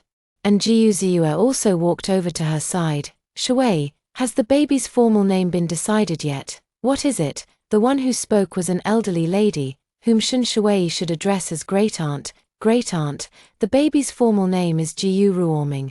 Shun Shui pointed to a nearby backdrop. "Look, it's written over there too." Many backdrops in the banquet hall were inscribed with, "Congratulations on Jiyu Ruoming's full moon." The great-aunt turned her head and stared at the backdrop for a long time. "Oh, it really is written there. I was so focused on looking at the baby's photos earlier that I didn't notice the words." Shun Shui smiled and said, "Perhaps those characters weren't prominent enough. It's not the character's fault, it's my old eyes failing me." The aunt asked, "Jiyu Ruoming, what a lovely name. Did the Jiyu family patriarch choose it?" Shun Shui shook her head. "My grandfather chose the name. When naming the baby, everyone came up with a suggestion, and then they compared them all together. Finally, everyone agreed that the name chosen by Grandpa Yu was the most pleasant sounding." Auntie held a small toy, played with the baby for a while, and then sat back in her seat. People kept coming over to see the baby, over just a few dozen meters. Shun Shui and Jiyu Zhou, pushing the baby stroller, took half an hour to reach the main table at the front. Jiyu Ruochen and Jiyu Ruoshi slid down from their chairs, gathered around the stroller, and reached out to touch their little brother's hand. The 2 older siblings absolutely adore their little brother. Not even minding when it's time to change his diaper, they'd watch intently without moving a muscle. They even wanted to try their hand at changing the diaper themselves, seeing the server bringing out the dishes. Jiyu Zhou said to the children, "Chen, 11, go back to your seats, it's time to eat." "Oh, okay," Jiyu Ruoshi said, bending down to whisper to Jiyu Ruoming, "Big sister's going to eat now, I'll come play with you later, Tilda." The child seats for Jiyu Ruochen and Jiyu Ruoshi were placed next to Li Peiji, who helped take care of the two children. The banquet featured a lavish spread of delicacies, with each table served a king crab weighing over 10 pounds, followed by bird's nest soup for dessert. The accompanying red and white wines were both from Château Haut-Brion in France, a winery with a history of nearly 200 years. All the guests present were well-traveled and knowledgeable, yet such a high-standard banquet still left everyone in awe. The Jiyu family had eaten and drunk their fill, and now they all stood up together, walking over to the carefully arranged photo backdrop to have the photographer take their picture. The elders of the Jiyu family sat in chairs in the front row, while the two children stood beside their parents. Jiyu Xiu pulled Xiao Yang to stand behind her parents. This was the first big family photo taken after Jiyu Ruoming was born. The little one seemed to sense the occasion and broke into a wide grin. The photographer pressed the shutter, snapping a whole series of photos in quick succession. After taking the full family group photo, Shun Shuwei held the hands of the two children while Jiyu Ziyue carried Jiyu Ruoming, and they took many more photos together. After the family of 5 finished their photos, Grandpa Jiyu and the couple Jiyu Yuanlin came over to take several pictures with them. Jiyu Xiu walked over with a smile and said, "I also want to take photos with my little nephew." She took Jiyu Ruoming from Jiyu Ziyue's arms and called for Qiao Yang to join in the photo as well. Qiao Yang stood beside Jiyu Xiu, raising his arm to drape it over her shoulder, while she cradled a small infant in her arms. Xu Qing couldn't help but laugh as she said to her husband, "Look at this scene, it's as if they're already a family of 3. Jiyu Baiyang nodded and replied, "In a couple more years, we should be able to hold our grandchild too. Let me tell you, I don't care whether you retire or not, but I'm definitely coming back to help Xiu with the baby when the time comes." Xu Qing said, "Darling, our daughter just got engaged, and you're already thinking about grandchildren. Isn't that a bit too soon?" Xu Qing glanced at him and continued, "Anyway, I'm telling you in advance so you can mentally prepare yourself. Jiyu Baiyang would reach retirement age in a couple of years, after which he and Xu Qing would return to Haicheng to live. After decades of serving and protecting the nation, retirement would finally allow him to dote on grandchildren and enjoy a peaceful life." After the Jiyu family finished taking photos, Old Master Yu brought Shun Rui over to take a group photo with Shun Shui's family of 5. Several close friends also gathered around, and everyone took quite a few photos together. Before long, Jiyu Ruoming fell asleep in Jiyu Ziyue's arms, making it impossible for many people to take photos with the baby. After the full moon banquet ended and all the guests had left, the Jiyu family finally exited the banquet hall. Shun Shui picked up the little baby from the stroller and placed him in the infant car seat, then had Jiyu Ruochen and Jiyu Ruoshi get in the car. It was very late when they got home. Shun Shui first fed Jiyu Ruoming, and only after he fell asleep did she go to the bathroom to shower. The next morning, the sun was bright, shining on the quilt covering Shun Shui. She turned over and squinted at Jiyu Ziyue. Jiyu Ziyue sat on the armchair by the window, his legs crossed. His cold, chiseled features appeared somewhat softened in the morning light. He was engrossed in a business magazine, his expression one of deep concentration. Shun Shui gazed at him intently, lost in thought for a moment. It was only when he turned a page that she snapped back to reality and got up to wash. After finishing breakfast downstairs, Shun Shui and her husband placed Jiyu Ruoming in the stroller and took him for a walk in the garden to enjoy some sunshine. Shun Shui glanced into the distance, where Jiyu Ruochen and Jiyu Ruoshi were playing on the slide. The children's cheerful laughter drifted to their ears with the breeze. She smiled softly, gently linking her arm with Jiyu Ziyue's, and said tenderly, "Honey, thank you, you've made me feel secure and happy." Jiyu Ziyue's eyes shimmered with gentle warmth as he replied in an affectionate voice, "For the rest of our lives, with you by my side, we'll always be happy together." Shunsha smiled and nodded, knowing that every day from now on, she would be surrounded by love. Every morning and evening, there would be someone to watch the sunrise and sunset with her. She had a loving and understanding husband, well-behaved and sensible children, and elders who cherished her.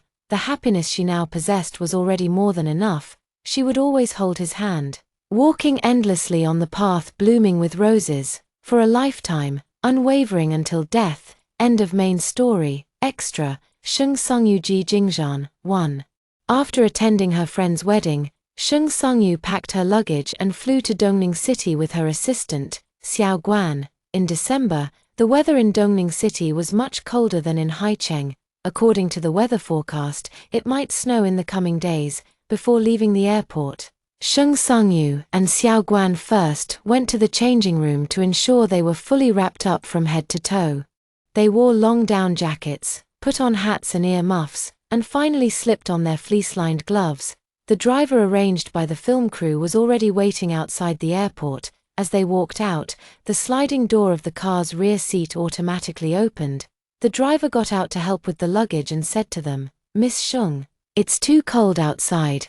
Please get in the car quickly." Sheng Songyu smiled and said, "Thank you for your trouble." An hour later, the car stopped at the entrance of the Park Hyatt Hotel. As they got out, the bellboy immediately came over to push their luggage into the hotel.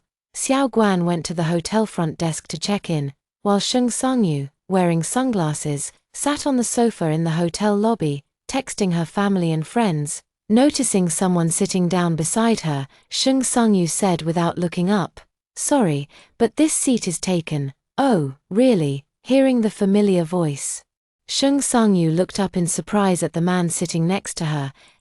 Ji Jingzhan, when did you get here?" Sheng Songyu asked. "Are you here for the opening ceremony?" "Yes, that's right," Ji Jingzhan nodded. "After all, our company is the sole investor in this drama. There's no reason not to be present." "Oh, I thought you wouldn't come in person," Sheng Songyu said. At that moment, Xiao Guan walked over with the room key. Seeing Ji Jingzhan there as well, she politely greeted him. "Hello, President Ji." Xiao Guan knew Ji Jingzhan because Sheng Songyu had been linked to him in rumors recently, so she was aware they were friends. Sheng Songyu introduced Xiao Guan to Ji Jingzhan.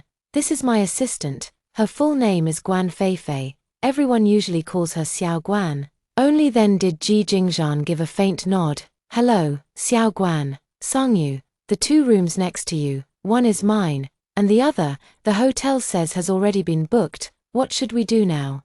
"Should we switch to another hotel?" Xiao Guan said to Sheng Songyu. To avoid paparazzi and obsessive fans, Sheng Songyu would book 2 adjacent hotel rooms whenever she stayed at a hotel. They would either remain empty or be occupied by her team members. This was to protect her privacy, as some eavesdropping devices nowadays can pick up and record sounds from next door. Sheng Songyu frowned and asked in confusion, "How could this happen? Didn't we already make arrangements with the hotel?" "The 2 rooms next to mine were supposed to be kept empty," Xiao Guan said. "Yeah, they promised so clearly before. Who would have thought?" Ji Jingzhan took out a room key from his suit jacket and waved it in front of them. "No need to be too nervous. The other room is where I'm staying." Sheng Songyu relaxed slightly and said softly, "So it's you?" Ji Jingzhan nodded slightly and explained, "Those rooms have a better view, so I usually stay in them. If you feel uncomfortable, I can book another room." Sheng Songyu shook her head lightly. "It's fine. You can stay here without worry. Let's go. We'll head upstairs to the room first." Her expression remained unchanged, but she was somewhat puzzled inside. How had Ji Jingzhan managed to make the hotel break their agreement? She had clearly arranged with the hotel to reserve the rooms on both sides for her. In the hotel room, Xiao Guan helped with unpacking the luggage while Sheng Songyu took out her tablet and searched online for information about the hotel. After reviewing the information, Sheng Songyu finally understood. This hotel was owned by the Zhong family, Ji Jingzhan's maternal relatives. No wonder Ji Jingzhan could move into the room next to hers. If she weren't familiar with Ji Jingzhan, Sheng Songyu would definitely have complained to the hotel for breaking their promise and going back on their word. Beep beep. While Sheng Songyu was lost in thought, a faint vibration sound came from the room. She snapped back to reality immediately, stood up, took out her phone from her bag, and glanced at it. It was Ji Jingzhan who sent her a WeChat message, inviting her to have lunch downstairs together at noon. Sheng Songyu glanced at Xiao Guan, then looked back at her phone screen and typed a reply. "Sure, can I bring my assistant along?" Ji Jingzhan replied, "No problem." See you in half an hour at the Chinese restaurant on the 3rd floor. Sheng Songyu smiled faintly and turned to Xiao Guan, saying, Xiao Guan, great news, our lunch is settled. Director Ji said he's treating us. Xiao Guan thought for a moment and said, maybe I won't go, I'll just order some food and eat in my room. Sheng Songyu asked, why not? Xiao Guan whispered, I think, Mr. Ji seems to be interested in you. Sheng Songyu widened her eyes and shook her head repeatedly, impossible. You're just overthinking it. President Ji specifically booked the room next to yours and made a point of inviting you to dinner. I think he's interested in you. Because we're friends, having a meal together is perfectly normal. You've just watched too many romantic dramas. You see love in everything. Sheng Yu got up and walked over to help pack the suitcase. Seeing how certain Sheng Yu was, Xiao Guan didn't press further and followed her downstairs for dinner.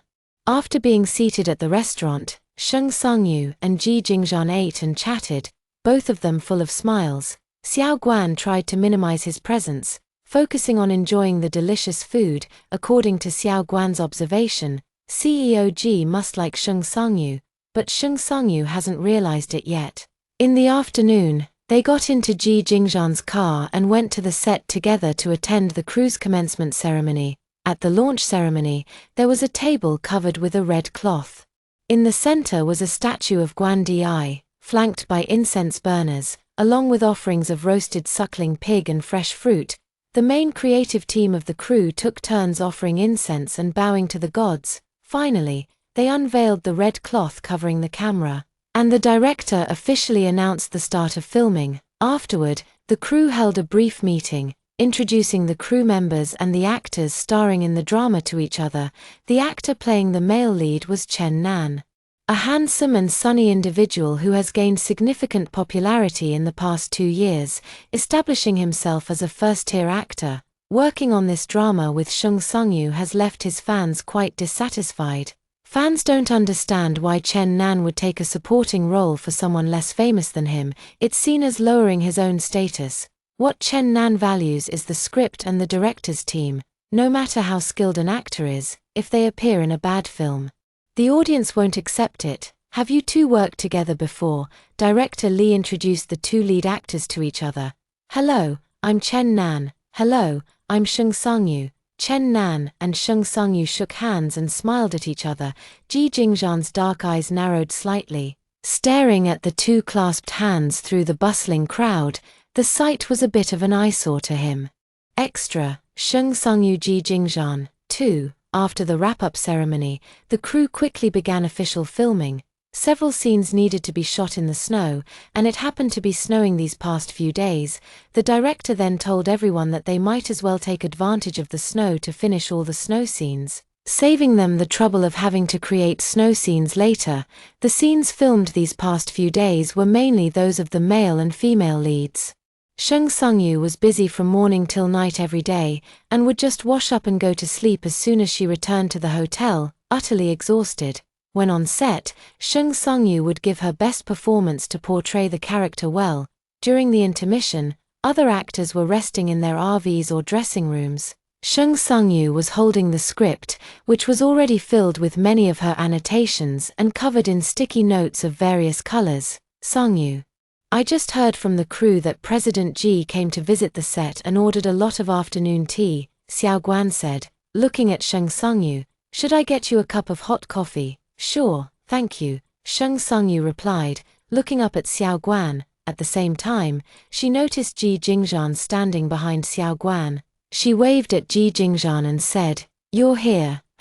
I know you're busy looking at the script, so I brought you 2 cups of coffee. Hearing Ji Jingzhan's deep, magnetic voice, Xiao Guan finally turned to look at him. Thank you, Mr. Ji. Xiao Guan took a cup of coffee from Ji Jingzhan's hand, and then, with good sense, she walked away. Ji Jingzhan walked over, placed the other cup of coffee on the small table in front of Sheng Songyu, and then sat down on the folding chair beside her. Sheng Songyu casually placed the script on her lap, picked up the coffee cup, and held it with both hands, the warmth spreading from her palms throughout her body. Thank you for the hot coffee. She turned her head to look at Ji Jingzhan, and asked with a smile, You just left a couple of days ago, why did you fly back again? Ji Jingzhan replied in a gentle voice. I'm very optimistic about this drama, so I plan to follow the entire shoot. What about the other projects you're in charge of? As far as I know, you're managing several major projects for the G Group. I can handle work remotely and attend video conferences. For some tasks, I can just ask my sister to help out. Ji Jingzhan had a self-satisfied expression. Ji Yun. Alright, you're truly amazing. What a great brother. You chased your wife all the way to the set and dumped a mountain of work on me. Then your sister will be quite busy. Sheng Sangyu smiled, took a sip of hot coffee, and continued looking at the script in her hand. Ji Jingzhan sat quietly beside her, admiring her focused and dedicated demeanor.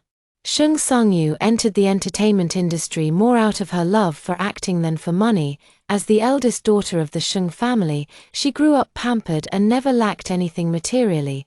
Because of this, Sheng Sangyu would not curry favor with others for resources, nor would she hype up a relationship with a male actor for popularity. She is a true actress who established herself in the entertainment industry through her acting skills. Half an hour later, the director shouted through a megaphone, "Positions, everyone, get ready to shoot the next scene." Sheng Sangyu put down the script, stood up, and said, "I'll head over first then." "Alright." Ji Jingzhan gave a slight nod. He stood up and followed, walking over to the director's side. Watching Sheng Sangyu and Chen Nan act through the camera monitor, the scene currently being filmed shows the female lead, played by Sheng Sangyu, receiving a work assignment on a snowy day that requires her to go out for an interview. After she finishes work, the male lead, played by Chen Nan, goes to pick her up. Chen Nan takes her hands and breathes warm air onto her cold hands. Then, the two walk hand in hand through the snow, leaving behind deep footprints, snowflakes, like goose feathers, fluttered down, landing on the rooftops, on the branches, and on their hair and shoulders. It became a romantic and beautiful scene. Ji Jingzhan knew that she and Chen Nan were just acting, but he still couldn't help but feel a pang of jealousy, wishing he could be the male lead himself. That day, Sheng Sangyu didn't finish filming until 11:30 p.m. She turned to look at the director's side, and Ji Jingzhan was still sitting there. Those cool, indifferent eyes softened with a gentle smile the moment they met hers. Sheng Sangyu gave a radiant smile and blinked at him playfully. Early the next morning, not long after Sheng Sangyu had gotten out of bed, Xiao Guan's call came through. Since they lived right next door, why didn't he just knock instead of calling her? Sheng Sangyu picked up the phone with confusion. "Hello, Xiao Guan, what's up?" Cough, cough, cough. Xiao Guan coughed several times before whispering, "Sangyu, I might have caught a cold. I have a bit of a fever now, sorry, but I need to take a day off today. What are you apologizing for? I'll come see you now." Sheng Sangyu stood up, ready to head out. Xiao Guan quickly said, No, don't come over. I don't want to pass the illness to you." Sheng Sangyu worriedly replied, "Then what should we do? I can't just leave you like this." "It's fine. My condition isn't too serious. I can still get out of bed and walk. I'll take a taxi to the hospital later." "Alright, call me if anything happens. If I'm filming and don't answer, just call someone else from the crew," Sheng Sangyu instructed. "After the hospital, come back and rest properly. Don't worry about work," Xiao Guan replied. "Yes, I'll take good care of my health. The sooner I recover, the sooner I can get back to work." After finishing the phone call with Xiao Guan, Sheng Sangyu had some breakfast and got ready to head to the film set. She opened the door and stepped out. Coincidentally, the door of the neighboring room also opened, and Ji Jingzhan walked out, smiling at her. "Good morning, Sangyu." Sheng Sangyu was still worried about Xiao Guan, so she just nodded faintly. Good morning." The two walked to the elevator together, and Ji Jingzhan asked with concern, "Have you had breakfast yet?" "Yes, I have. The hotel sent breakfast to my room." The elevator doors opened, and after stepping inside, Ji Jingzhan pressed the button for the first floor, then continued, "You seem down today. Did you not sleep well last night?" Sheng Sangyu shook her head and said, "Xiao Guan isn't feeling well. She has a fever and a cough, and she won't let me in to see her. I'm really worried about her. Going to the hospital alone like this, it's just not right." Ji Jingzhan said. If you're concerned, I can arrange for an assistant to accompany her to the hospital. Thank you for that. Sheng Sangyu sighed softly. I should have brought more assistants with me.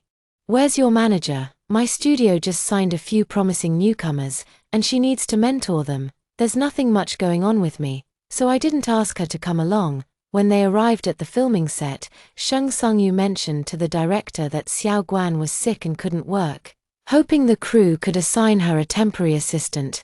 The director pursed his lips and said somewhat awkwardly, well, Sangyu, it's not that I don't want to arrange it. But several people in the crew are sick, and we're short-staffed right now. I can help out. I'm the least busy person in the entire crew. Ji Jingzhan's lips curved slightly as he enthusiastically offered his assistance.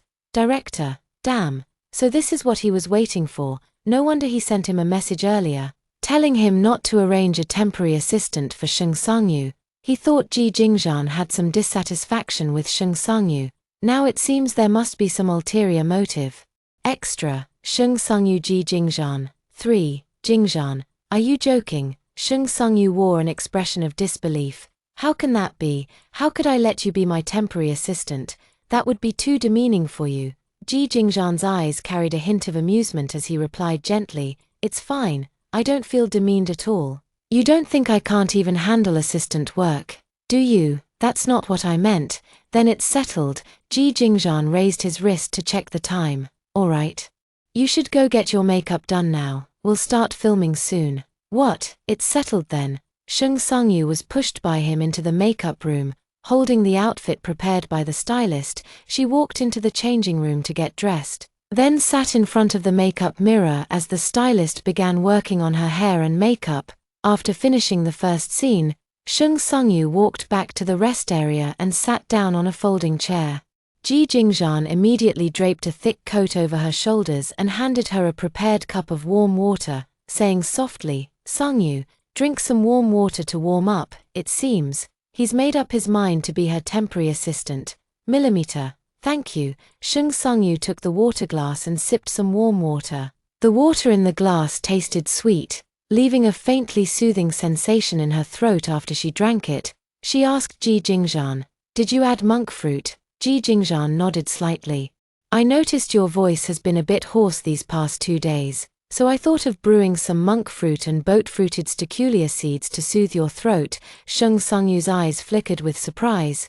She hadn't expected Ji Jingzhan to be so attentive, or perhaps he was paying close attention to her. After drinking it, my throat does feel much better. Sheng Sangyu finished the remaining half of the cup.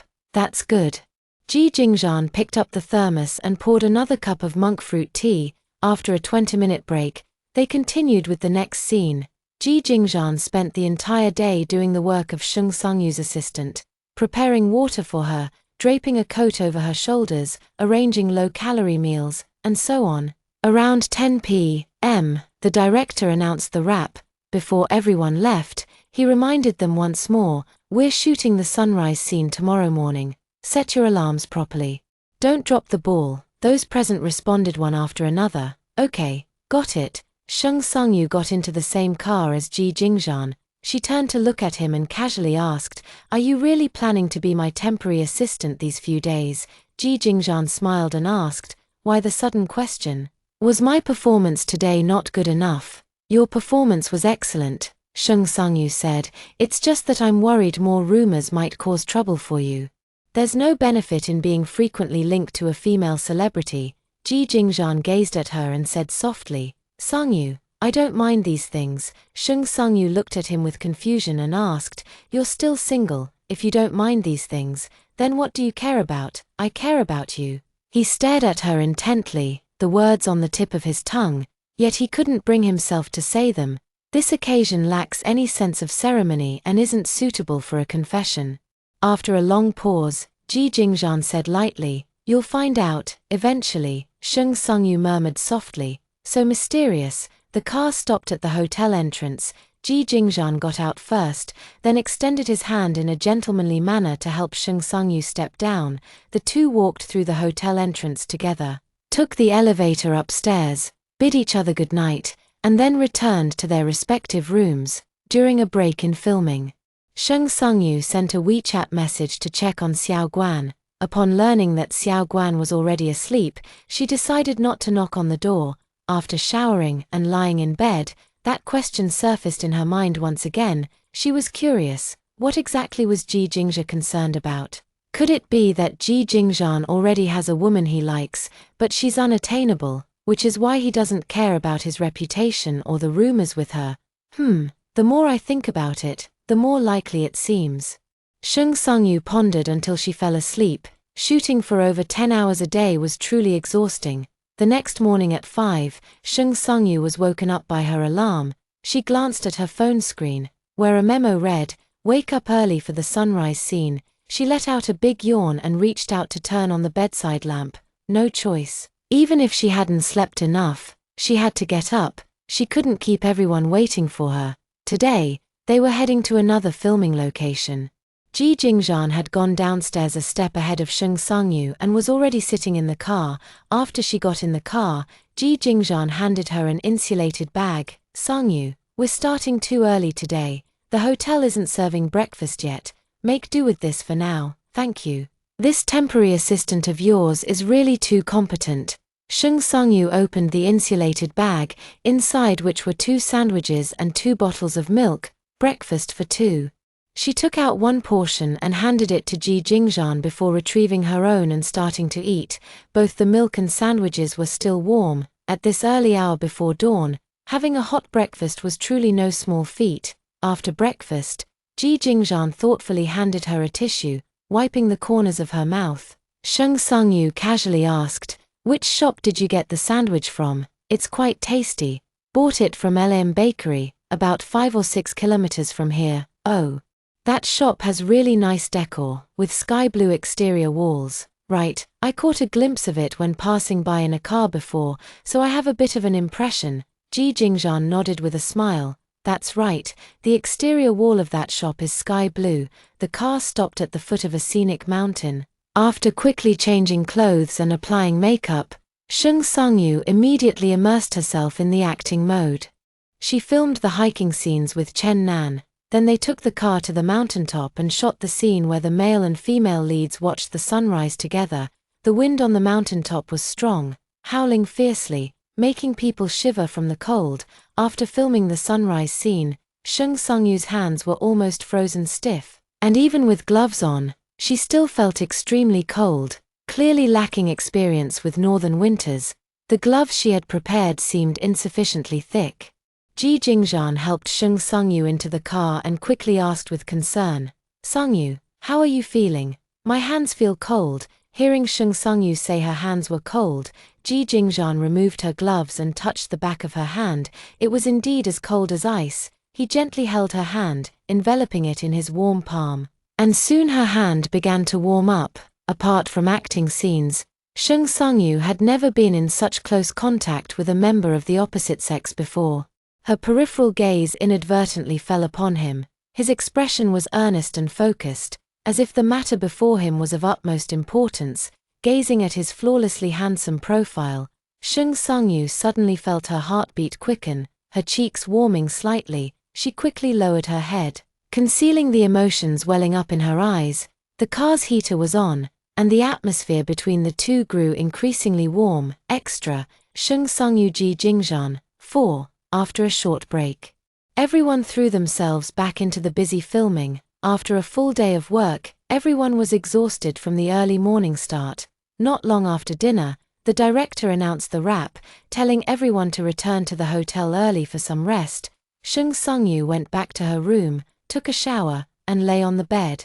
Seeing that it was still early, she called her parents and chatted with them for a while about daily life. After hanging up with her parents, she dialed Shen Shui's number, wanting to catch up with her good friend. After ringing for more than 10 seconds, Shen Shui answered the call. "Sungyu, hey, Shui, have you had dinner yet?" Sheng Sungyu casually asked. "Are you free to talk on the phone now?" "Yes, go ahead, I've finished dinner and am watching TV while eating some fruit." Before Sheng Sungyu could speak, Jiyu Ruosh's clear voice came through the phone. "Mom, who are you talking to?" Shen Shui replied, "I'm talking to your godmother." "Godmother?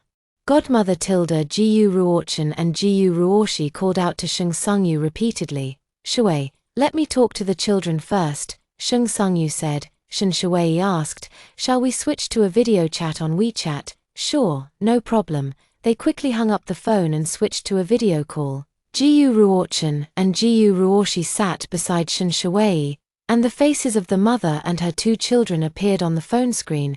Sheng Sangyu smiled warmly and chatted softly with the children for a long time. After talking for over 20 minutes, Shen Shui urged the children to go upstairs and take a bath. Shen Shui continued chatting with Sheng Sangyu on her phone and asked, Sangyu, what was it you wanted to tell me earlier? Noticing that Jiu Zua seemed to be sitting next to Shen Shui, Sheng Sangyu whispered to her, could you go back to your room? I'll tell you then. Hearing this, Shen Shui immediately understood that the topic might be somewhat private and not something she wanted a man to overhear. Shen Shui quickly got up and returned to her room, closing the door securely before saying, all right, Sangyu, I'm in my room now, you can tell me. It's been snowing and getting colder here in Dongning these days, and Xiaoguan caught a cold and fell ill, Sheng Sangyu said slowly, so, I went to the director to ask if he could arrange a temporary assistant for me. Shen Shui looked at the phone screen and asked, what did the director say? Did he refuse? It's not that he refused. The director said that many crew members have been falling ill recently, and they're really short-handed. What happened next? How did you handle it? Shen Shui continued to ask. If it was summer, it wouldn't matter, no assistant, no problem. But in winter, with all the layers of clothing, not having an assistant is really inconvenient. Just then, someone volunteered.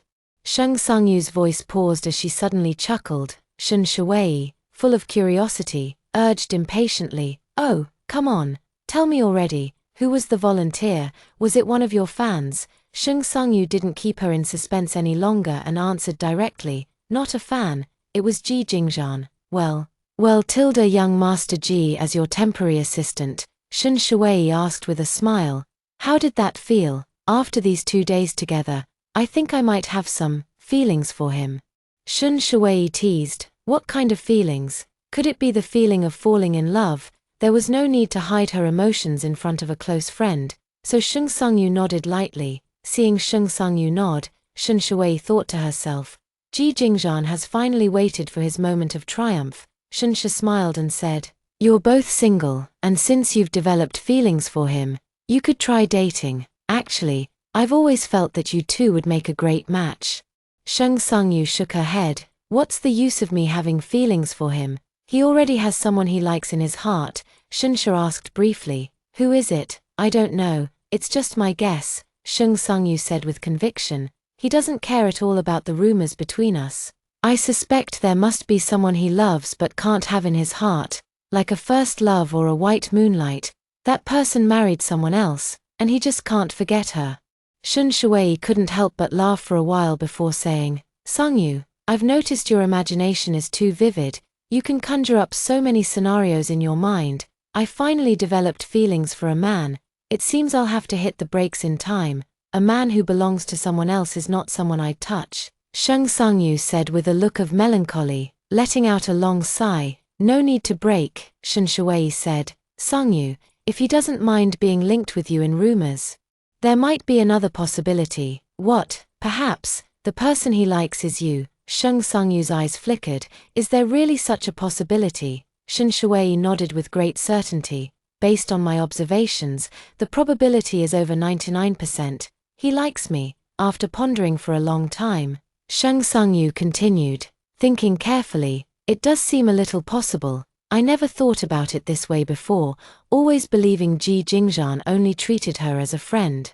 But in reality, he paid her a great deal of attention. These past 2 days, as her temporary assistant, he handled everything, big and small, with perfect care, everything aligned perfectly with her preferences and habits. If it's called a coincidence, that would be stretching it a bit too far. Upon learning that the person Ji Jingzhan liked might be herself, Sheng Sangyu's mood instantly brightened. After a long phone call with Shen Shui, she lay in bed and fell peacefully asleep. The next morning, the moment Sheng Sangyu saw Ji Jingzhan, A radiant smile appeared at the corners of her lips as the car pulled into the filming set. Just before getting out, Shung Sang-yu suddenly grabbed his arm and said softly, "Wait, your collar isn't properly straightened." With that, she directly raised her hand and began straightening his shirt collar for him. Shung Sang-yu's proactive closeness made Ji Jingzhan so nervous he hardly dared to breathe, afraid this might just be a dream, the slightest movement, and the dream would end. All done, Shung Sang-yu straightened his collar for him, and the two got out of the car together, walking side by side into the film set. Xiao Guan's condition has improved significantly, though she still has a slight cough, and is now able to return to work. Shung Sang-yu sent a message to Xiao Guan, saying she could take a few days off to recover fully before returning to work. Over the next few days, Shung Sang-yu kept a close watch. Ji Jingzhan's words and actions indeed concealed his thoughtfulness toward her at every turn. It seems her friend was right. In matters of the heart, those involved are often blind. Many times, it's impossible to clearly see that person's feelings for you, their unique devotion to you. Ji Jingzhan was not by nature a warm-hearted person. He wouldn't willingly submit to her whims or serve her tea and water merely out of friendship. Perhaps, from very early on, his frequent appearances by her side were never coincidental but deliberately planned. Having understood Ji Jingzhan's feelings for her, Shung Sang-yu also began to take the initiative, no longer keeping him at a friend's distance. Extra, Shung Sang-yu Ji Jingzhan. 3 days later, Xiao Guan had fully recovered and no longer needed to rest, returning to work as usual. Ji Jingzhan kept competing with Xiao Guan for tasks, often completing what Xiao Guan was about to do before he even got the chance. Xiao Guan couldn't help but complain to Shung Sang-yu, "Sang-yu, President Ji keeps taking over my work. I feel a bit redundant." "It's fine, just take it easy then." Shung Sang-yu chuckled softly. "Let him be." The phrase "let him be" seemed to carry an unusual undertone. Xiao Guan frowned and pondered for a while, recalling that during her sick days, Ji Jingzhan had been acting as Shung Sang-yu's temporary assistant. Perhaps after these days of working together, a spark had ignited between them. With Shung Sang-yu's tacit approval, Xiao Guan felt justified in slacking off without guilt. The feeling of getting paid without having to work was simply too good. Ji Jingzhan had been showering Shung Sang-yu with attention every day. At first, one could say it was just to help cover Xiao Guan's work temporarily, but now, even though Xiao Guan has returned to work, he continues to take care of Shung Sang-yu as usual. No one in the crew is a fool. How could they not see that Ji Jingzhan is pursuing Shung Sang-yu? Everyone chooses to turn a blind eye without saying a word, quietly creating opportunities for the two to be alone. Time passes quietly and swiftly in the midst of busyness. In the blink of an eye, the Lunar New Year arrived. Film crews typically don't take holidays, but after careful consideration, the director decided to give everyone 3 days off so they could go home and reunite with their families. Even if work continued, everyone's minds would likely not be on the job. It's better to just take 3 days off, enjoy the reunion dinner, and then come back refreshed. Shung Sang-yu glanced at the ticket booking app and sighed softly. Sigh, even with the holiday, it's no use. Flight tickets are already sold out. The Spring Festival travel season is the busiest time for public transportation systems. People from all over the country, who hustle for a living, return to their hometowns to visit family or travel for vacation. Sitting beside her, Ji Jingzhan spoke unhurriedly. Sang-yu, I borrowed a private jet from a friend. You can fly back to Haicheng with me. That's wonderful. Shung Sang-yu was overjoyed and couldn't help but reach out to hug Ji Jingzhan. After the embrace, she finally realized she might have gotten a bit too excited. Her cheeks slightly flushed, she forced a composed smile. Sorry, I was just too happy. It's fine. Ji Jingzhan's eyes gleamed slightly, his lips curving into a gentle smile. Then go back to the hotel to pack your things. We'll leave in 2 hours, okay? Shung Sang-yu nodded lightly. Sure, no problem. While boarding the plane, Shung Sang-yu glanced toward the tail and noticed the family crest looked somewhat familiar. Is this private jet owned by the Ji family? Yeah, it is. Ji Jingzhan nodded. Aside from the Ji family, there aren't many in Haicheng with that kind of resources. Shung Sang-yu smiled. That's true, spending over $1 billion to buy a private jet, some can afford it. But the annual maintenance and management costs in the tens of millions are not something every family is willing to splurge on. Ji Jingzhan accompanied Sheng Sangyu on a tour of the private jet's interior. And then they took their seats side by side. The jet taxied down the runway, preparing for takeoff. At an altitude of 10,000 meters, the plane flew smoothly, and passengers could move around freely. Ji Jingzhan stood up, walked to the back room, opened one of the cabinet doors, and took out the bouquet he had prepared in advance. As he held the bouquet of light pink roses and slowly walked towards Sheng Sangyu, she froze for a moment, blinking her eyes. Was he about to confess to her at an altitude of 10,000 meters? Standing before her, Ji Jingzhan said in a gentle voice, "Sangyu, there are some words I've kept in my heart for a long time. I want to tell you today." Sheng Sangyu nodded with a smile and said, "Yes, go ahead." Laplace determinism posits that every event's occurrence, including each person's cognition, decisions, and actions, develops causally due to prior events. In other words, human fate was already predetermined. Our lives might just be a script that was set long ago. Sangyu, I didn't believe in the concept of fate before, but fate arranged our meeting. If there really exists a script for life, I hope in my script, you occupy the most important position. You are the only leading lady in my life. Sangyu, I love you.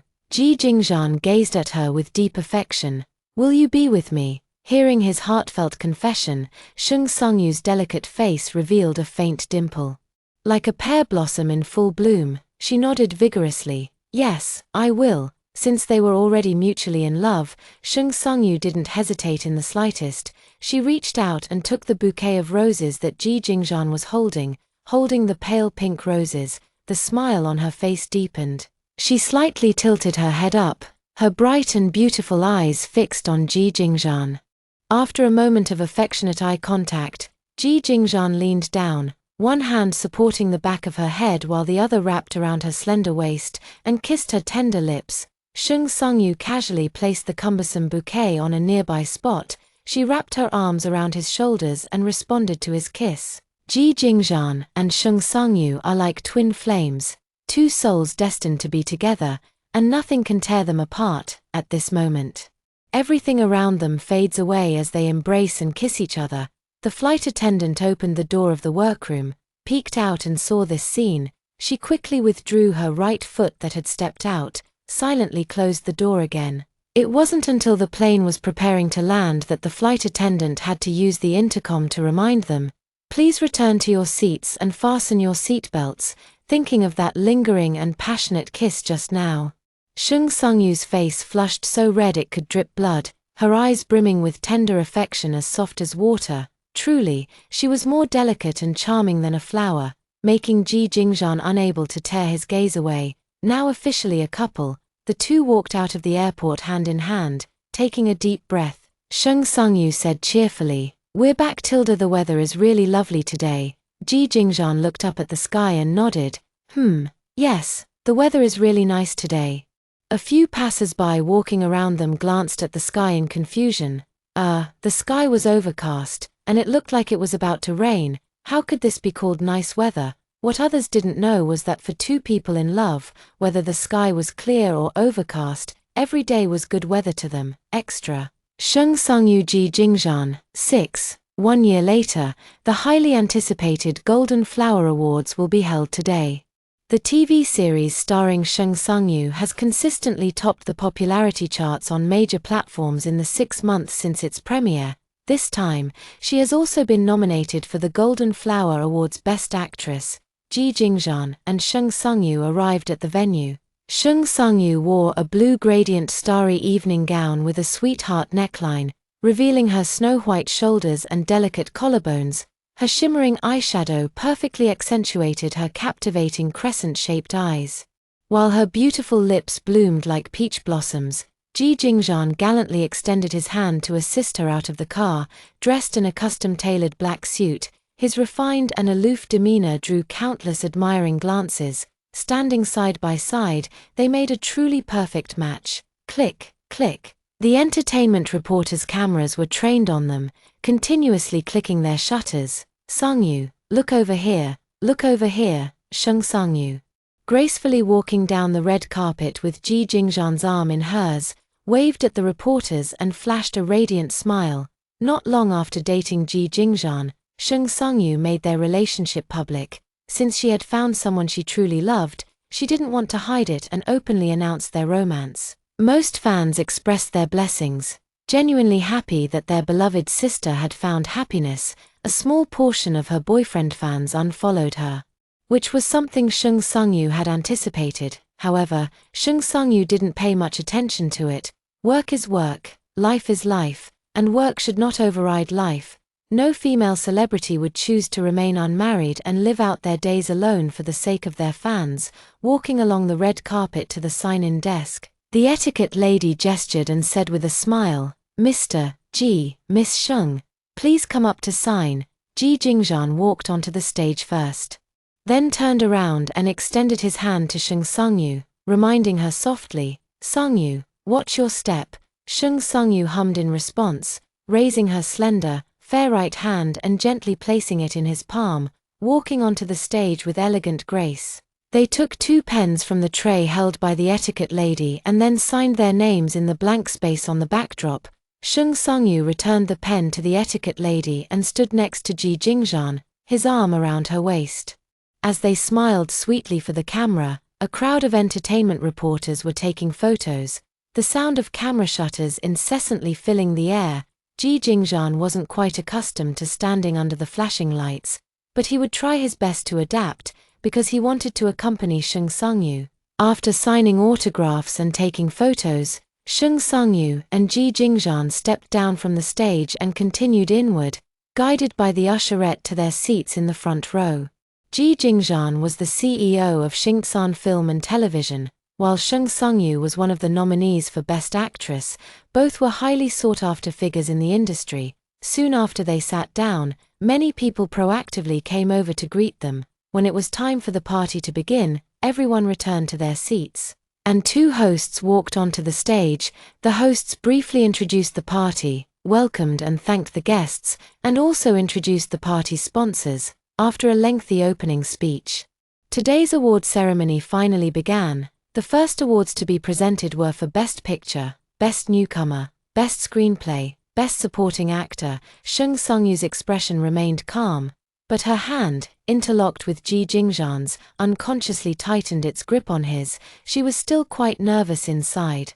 The ultimate goal of every actor is to deliver great works to the audience, earn their love, and win the highest honor in acting, the Best Actor award. Ji Jingzhan gently patted the back of her hand and reassured her softly, "Sang-yu, don't be nervous. No matter the outcome, you'll always be the best actress in my eyes." Shung Sang-yu met his warm gaze, and the restlessness in her heart gradually eased. "I'm not nervous," she replied with a faint smile. Shifting her focus back to the awards stage, after the other awards were presented, it was finally time for the last few, and the award for Best Actress goes to Shung Sang-yu. "Congratulations, Sang-yu. Please come up to receive your award." The moment she heard the name, Shung Sang-yu blinked in disbelief, whispering to Ji Jingzhan, "Did I just hear that right?" Afraid she might have misheard, she hesitated to stand up, knowing how awkward it would be if she were mistaken. Ji Jingzhan nodded firmly. "No mistake, it's your name they called." After announcing the winner's name, the host proceeded to call out the name of the presenter. The guest presenting the award to Shung Sang-yu was none other than Ji Jingzhan. Shung Sang-yu and Ji Jingzhan stood together on stage. He presented her with the award, then gave her a big hug. "Congratulations, Sang-yu. Your years of hard work deserve this award," Ji Jingzhan said in a gentle voice. A thunderous applause erupted from the audience. The feeling of being evenly matched and meeting at the pinnacle truly brings heartfelt joy. Shung Sang-yu held the microphone and delivered her acceptance speech. "I am deeply honored to stand here today and receive this prestigious award. Thank you to the judges and the audience for your recognition, and to everyone for your unwavering support and encouragement. Congratulations once again on winning this award," the host said with a smile. Thank you all." Holding the trophy, Shung Sang-yu bowed sincerely to the audience with a genuine smile on her face. After the awards ceremony, Shung Sung-yu gave an exclusive interview to an entertainment reporter after discussing her acting journey over the years and sharing her insights about the film and television industry. The entertainment reporter turned to questions about her personal life. Miss Shung, you and President Ji have been publicly together for a year now. Many people are curious about how your relationship is going. Will there be any further developments? Yes, there will. Shung Sung-yu replied with a sweet smile. In fact, you can change how you address me now. The reporter saw a pigeon egg diamond ring on her right ring finger and immediately changed his address. Mrs. G. Extra, Jiyu Shiyu Qiao Yang, 1, February 14th, Valentine's Day. Jiyu Shiyu sat behind the counter in the coffee shop, flipping through a stack of delivery receipts and calculating the total amount with a calculator, her expression utterly focused. Sister Shiyu. The voice of an employee reached her ears, and Jiyu Shiyu subtly frowned. She never liked to be disturbed when she was tallying receipts. Her thoughts were suddenly interrupted, and she didn't know which receipt she had been on. Now she would have to start calculating from the beginning again. Jiyu Shiyu looked up at the clerk and asked, "What's wrong?" The clerk pointed outside the door and said with a smile, "Someone out there is looking for you." Jiyu Shiyu got up, walked around the counter, and went over. The florist delivery person politely asked, "Hello, are you Ms. Jiyu Shiyu?" Jiyu Shiyu nodded gently. "Yes, this bouquet is for you. Please sign for it." The delivery person first handed the receipt to Jiyu Shiyu, waiting for her to sign before passing the bouquet to her. "Thank you. I appreciate it." Jiyu Shiyu took the bouquet and smiled at the delivery person. "You're welcome. Mission accomplished." The deliverman turned and walked out. Jiyu Shiyu held the bouquet of red roses and walked back to the counter, found a glass vase with a wide opening, and placed the flowers in water to keep them fresh. "Shiyu, these flowers must be from President Xiao, right? They're really beautiful," the shop assistant said, looking at the bouquet with envy.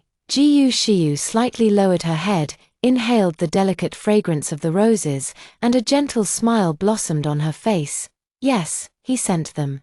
She placed the bouquet on the counter and continued with the unfinished tasks from earlier. It was Valentine's Day, and many young couples came in for desserts and coffee. She stayed busy until evening. Only when the number of customers dwindled did Jiyu Shiyu finally pick up her bag and step out. Qiao Yang's car was parked right outside the cafe. Seeing Jiyu Shiyu walk out, he immediately got out of the car, walked around to the other side, and opened the door for her. After getting in the car, Jiyu Shiyu turned to look at Qiao Yang and asked softly, "Where are we going for dinner? It's Valentine's Day today, and everywhere is packed. Without a reservation, we might not get a table quickly." Qiao Yang smiled and said, "Don't worry, I've already made arrangements." Jiyu Shiyu nodded right away and said, "All right. Let's go then." Qiao Yang took Jiyu Shiyu to a seaside restaurant, where they sat by the window and enjoyed a romantic candlelit dinner. After dinner, Qiao Yang suggested, "It's still early, why don't we take a walk nearby and enjoy the sea breeze?" "Sure." Jiyu Shiyu nodded with a smile, taking Qiao Yang's hand as they walked forward. Unconsciously, they found themselves on the beach. Qiao Yang stopped and said softly to Jiyu Shiyu, "Shiyu, I've prepared something for you." Jiyu Shiyu blinked her eyes and chuckled lightly. What other surprises are you hiding? You'll find out soon enough." Qiao Yang trotted over and turned on the power that had been prepared in advance. The lights instantly lit up. What greeted her eyes was a wall of flowers made from champagne roses, with a heart-shaped arrangement of red roses in the center, dotted with twinkling string lights. It looked both romantic and dreamy. A golden spherical ornament was also hanging beside the flower wall. Jiyu Shiyu noticed that there seemed to be a string attached beneath the golden ball.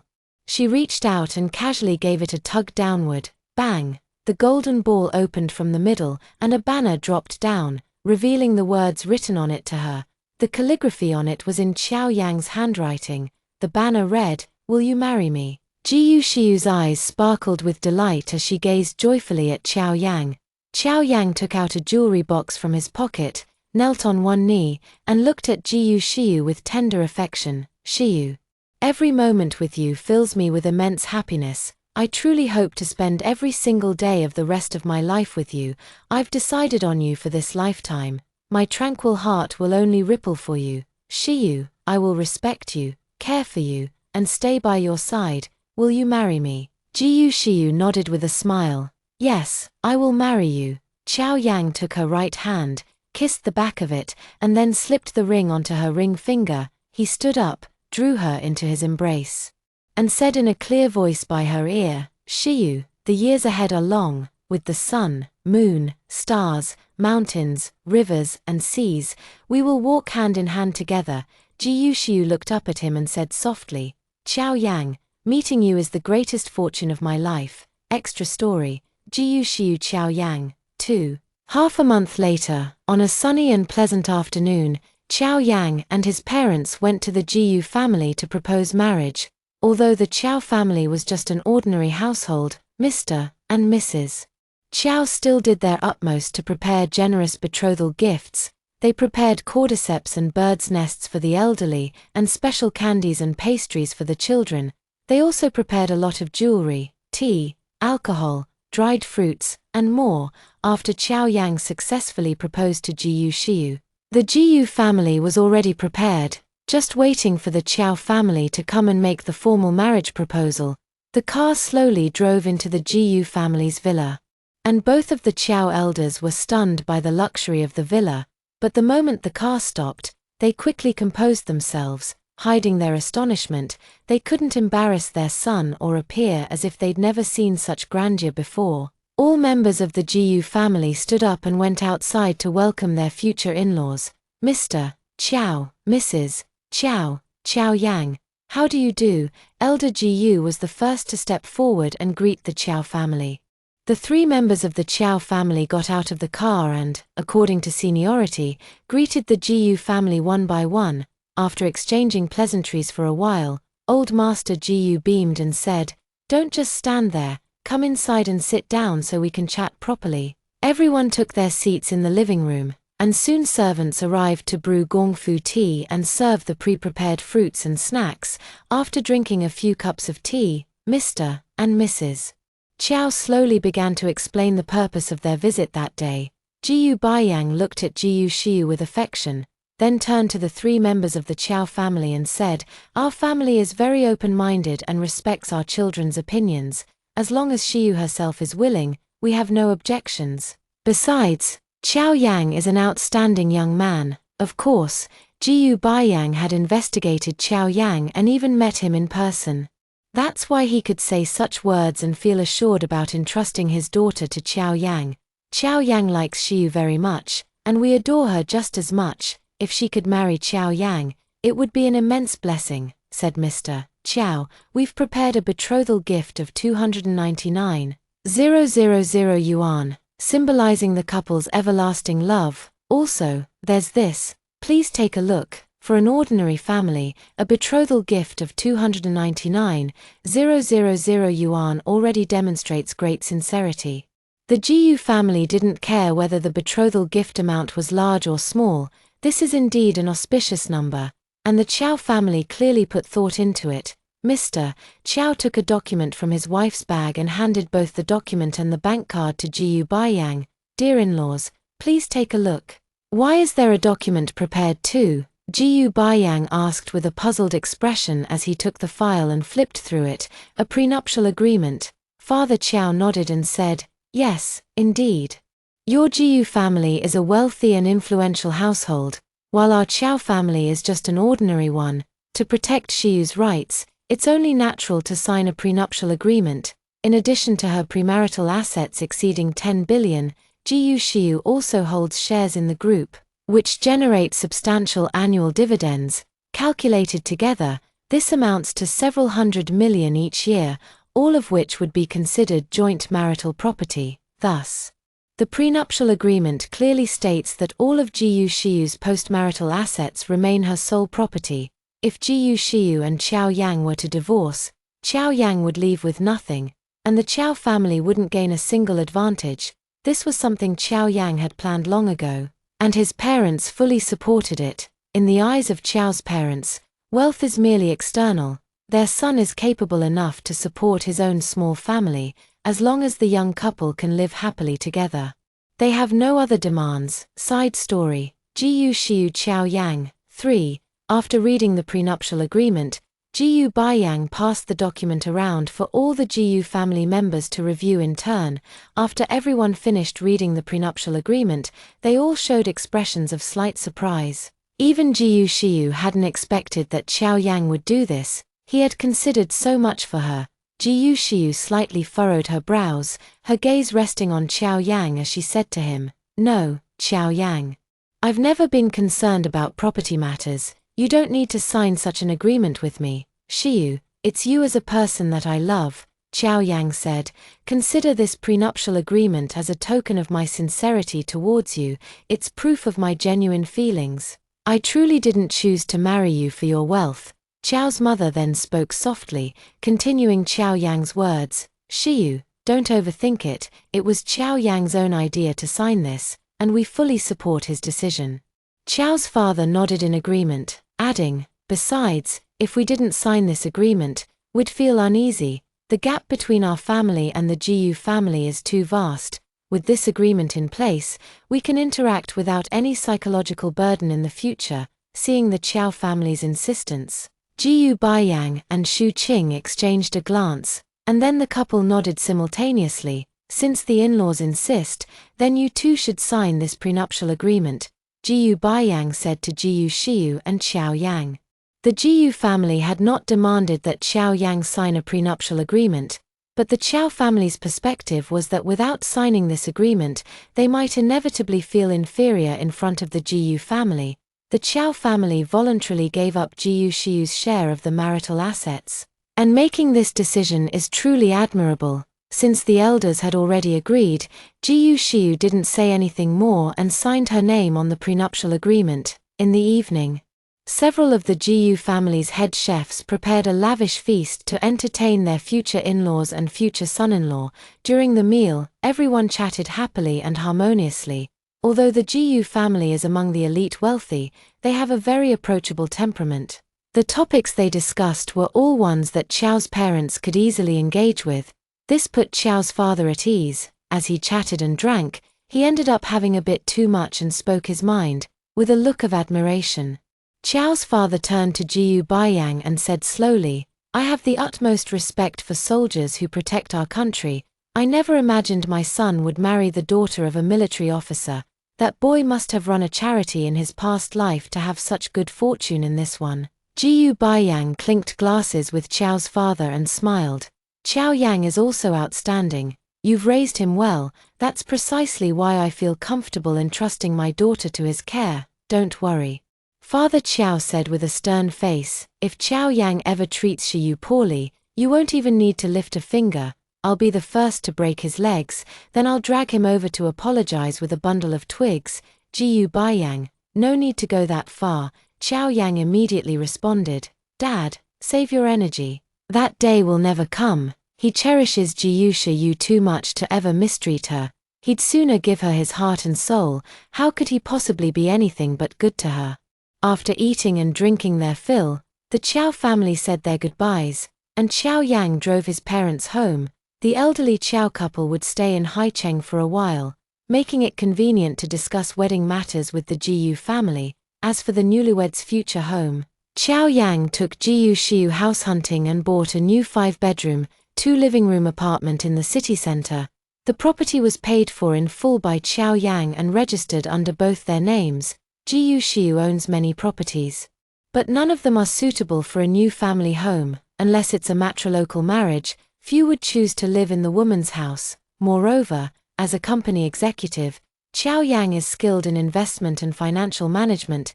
It's not like he lacks the ability to buy another new house. This new home, from the interior design and appliance arrangement to stocking up on pots, pans, and dishes, was all done by the two of them, hands-on, for Jiyu Shiyu and Qiao Yang.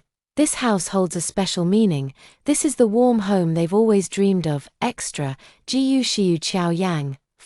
6 months later, Qingyang City, RW International Hotel. Today is an auspicious day for marriage, as Jiyu Shiyu and Qiao Yang will hold their wedding ceremony and receive blessings from family and friends. The entire Jiyu family arrived in Qingyang City 2 days ago by private jet to attend Jiyu Shiyu's wedding. Qingyang City is a fifth-tier small city with a very small urban scale and a relatively weak economic foundation. RW International Hotel is the only 5-star hotel in the area. On the wedding day, Shen Shuwei, Li Peizhi, and Xu Qing got up before dawn to accompany Jiyu Shiyu in the dressing room, since it was a traditional Chinese wedding. They all prepared jewelry for Jiyu Shiyu as additional bridal gifts. Li Peizhi prepared a complete set of diamond jewelry, while Shen Shuwei gave Jiyu Shiyu a sapphire jewelry set she had designed herself. Jiyu Shiyu smiled and took it, quickly expressing her gratitude. "Thank you, auntie, thank you, sister-in-law." Li Peizhi smiled affectionately and said, "These are just a small token of our affection. You are the little princess of our Jiyu family. And now that you're getting married, I really feel a bit reluctant to let you go." Hearing these words, Xu Qing, who was standing nearby, felt the reluctance she had barely suppressed well up from the depths of her heart again, her eyes turning red. She used to frequently urge her daughter to go on blind dates, but now, on her daughter's wedding day, Xu Qing's heart was filled with reluctance and sorrow. Our daughter, raised for over 20 years, is now about to leave home and will live with Qiao Yang. The young couple starting their own little family, the apple of our eye, cherished in the palms of our hands, will soon become someone else's wife, another family's daughter-in-law. As her family, it's only natural to feel a deep sense of reluctance to let her go. This is simply human nature. Jiyu Shiyu wore a traditional Chinese wedding dress embroidered with golden dragon and phoenix patterns, her smooth black hair elegantly styled into a bun. Adorned with a dignified and exquisite pure gold phoenix hairpin inlaid with gemstones, her delicate face, accentuated by classic Chinese bridal makeup, exuded a gentle and charming aura, captivating everyone's attention.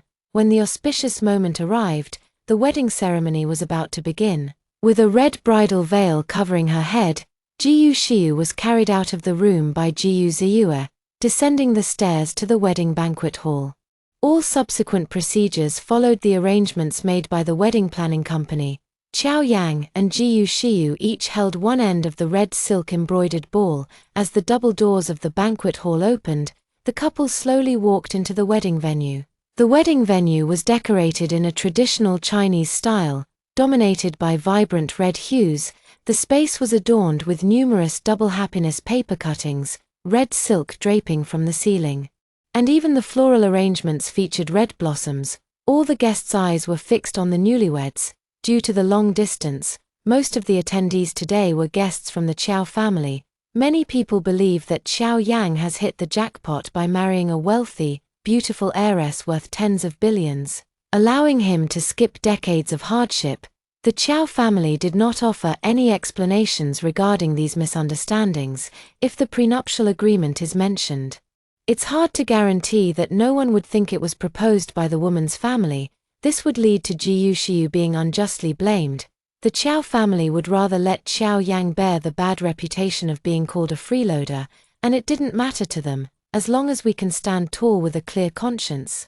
The Qiao family has nothing to be ashamed of. After a while, Jiyu Shiyu and Qiao Yang will hold a Western-style wedding in Haicheng, where relatives and friends from the Jiyu family will attend this ceremony. Under the guidance of the wedding host, Jiyu Shiyu and Qiao Yang stood on the stage and performed the traditional bowing ceremony. First bow to heaven and earth, second bow to parents, and finally bow to each other as husband and wife. After the ceremony, the newlyweds returned to the dressing room, changed their clothes, and came back to the wedding banquet to toast the elders and guests. Jiyu Shiyu wore a cheongsam, her figure graceful and her delicate features exquisitely beautiful. Qiao Yang changed into a long gown, standing tall and handsome, his elegance peerless. Jiyu Shiyu held onto Qiao Yang's arm as they walked slowly to the main table. The couple knelt down together and served tea to the elders of both families in turn. Husband and wife become one. After the elders finished their tea and handed over red envelopes filled with blessings, they changed their previous forms of address. Jiyu Ruochen and Jiyu Ruoshi also formally changed their terms of address, calling Qiao Yang uncle. As night fell, Jiyu Shiyu and Qiao Yang went upstairs to the luxury suite on the top floor. On a red table in the living room, 2 glasses of red wine tied with red ribbon flowers were placed. Shiyu, this is the nuptial cup wine. Drinking this cup means we'll become one after marriage. Qiao Yang picked up the 2 cups of wine and handed one to Jiyu Shiyu. Jiyu Shiyu reached out to take the cup, smiling as she asked, "It seems we're supposed to drink it arm in arm." "Yes, that's right." Qiao Yang and Jiyu Shiyu sat facing each other on the sofa, their arms intertwined as they raised their cups and drank the nuptial cup wine together. "Have all the wedding procedures been completed?" Jiyu Shiyu set down her wine glass and lazily yawned. "I'm feeling a bit sleepy. There's still one, the most important one," Qiao Yang said. What else is there?" Jiyu Shiyu fought against her drowsiness and looked up at Qiao Yang in confusion. Qiao Yang leaned closer to Jiyu Shiyu and said in a deep voice, "There's still the wedding night." Jiyu Shiyu's cheeks flushed with a suspicious redness as she shyly buried her face in his embrace. "I'll go draw a bath for you. You're too tired today. A soak will help relieve your fatigue." Qiao Yang lowered his head to plant a kiss on her forehead before getting up and heading to the bathroom to fill the tub with warm water. After preparing the bath, Qiao Yang and Jiyu Shiyu went into the bathroom together to soak. That night, the young couple deeply felt each other's affection. As the red quilt embroidered with mandarin ducks was constantly turned into waves of passion, the night was long, filled with lingering love, and their deep affection did not disappoint. Extra. Jiyu Shiyu Qiao Yang. 3 months later, Jiyu Shiyu noticed changes in her body. Her period was 10 days late and still hadn't come, so she bought a test strip to check, and the result was indeed positive. She was pregnant. That evening, when Qiao Yang returned from work, Jiyu Shiyu showed him the photo of the pregnancy test strip. "What's this?" Qiao Yang was momentarily stunned, but then something dawned on him, his eyes lighting up. "Shiyu, are you pregnant?" Jiyu Shiyu nodded with a smile. "Yes, it seems so." "That's wonderful. I'm going to be a dad soon." A smile spread across his handsome face as he repeated this sentence several times, seeing Qiao Yang's joy. Jiyu Shiyu chuckled softly and said gently, "Yes, we're about to become parents." This was the fruit of their love, and her heart was equally filled with immense joy. Qiao Yang reached out to embrace his delicate wife's shoulders and spoke to her in a gentle voice. "Shiyu, I promise to take good care of you and our baby." Jiyu Shiyu hugged him back and softly murmured a millimeter in his embrace. Since moving in with Qiao Yang after their marriage, Jiyu Shiyu felt that every day was filled with happiness. He truly treated her very well. "How are you feeling? Any discomfort?" Qiao Yang gently led Jiyu Shiyu to sit on the sofa, his voice warm with concern. Jiyu Shiyu shook her head. "No, I feel the same as usual, it's just that my period didn't come. So I suspected there might be something and bought a test kit to check." Qiao Yang nodded gently. "That's good. I've heard many women experience morning sickness after getting pregnant. It's fortunate you're not feeling unwell." "Yes. My sister-in-law had terrible morning sickness during the first 3 months of both her pregnancies. It was heartbreaking to watch," Jiyu Shiyu said. She must have had a really tough time then." Qiao Yang gently touched Jiyu Shiyu's flat abdomen. "Are you hungry? Sit for a while, I'll go make you something delicious." "Let me help wash and prepare the vegetables," Jiyu Shiyu said as she started to stand up. No need, I can handle it. Just sit on the sofa, watch some TV, and enjoy some fruit. Dinner will be ready soon." Even under normal circumstances, Qiao Yang never let Jiyu Shiyu cook, saying that kitchen fumes are bad for a woman's skin. Now that Jiyu Shiyu is pregnant, Qiao Yang cherishes her even more and wouldn't dream of letting her do household chores. In about 40 minutes, Qiao Yang had prepared 4 home-style dishes: shrimp, fish, meat, and a plate of blanched greens, perhaps due to her pregnancy. Jiyu Shiyu had an exceptionally good appetite tonight and finished all the food Qiao Yang had prepared. The next morning, Qiao Yang took leave from work to accompany Jiyu Shiyu to the hospital for her prenatal checkup. After the doctor confirmed it, the couple shared the good news with their parents from both families. Upon learning that their daughter-in-law was pregnant, Mr. and Mrs. Qiao were overjoyed and repeatedly reminded Qiao Yang to take good care of Shiyu. If Mrs. Qiao needed to come and take care of her pregnant daughter-in-law. Qiao Yang just had to say the word. Qiao Yang's parents were also sensible people. Although they cared deeply about their son and daughter-in-law, they wouldn't casually intrude on the young couple's peaceful life. Qiao Yang said to his parents, "If you have time, you can come and see her. As for other matters, I can handle them all, even if someone is needed to take care of her." Qiao Yang would first consider hiring a nanny to avoid any potential disagreements between mother-in-law and daughter-in-law. Moreover, his mother is not young anymore, and Qiao Yang doesn't want her to be so exhausted. As for the Jiyu family, everyone was pleasantly surprised upon hearing the news of Jiyu Shiyu's pregnancy. Never expecting such good news so soon, Xu Qing was still in the military district of the border town and couldn't fly back to Haicheng immediately. Over the phone, she gave a lot of advice on precautions for pregnant women. Li Peizhi and Shen Shuwei brought a large pile of gifts, and the mother-in-law and daughter-in-law went to the Qiao family together, in addition to various supplements suitable for pregnant women. Shen Shuwei also prepared some pregnancy-related books for Jiyu Shiyu. As a first-time mother, during the initial pregnancy, apart from happiness and excitement, it's inevitable to feel some unease and confusion. Reading some pregnancy-related books would help Jiyu Shiyu better understand the changes happening to the baby in her belly at each stage.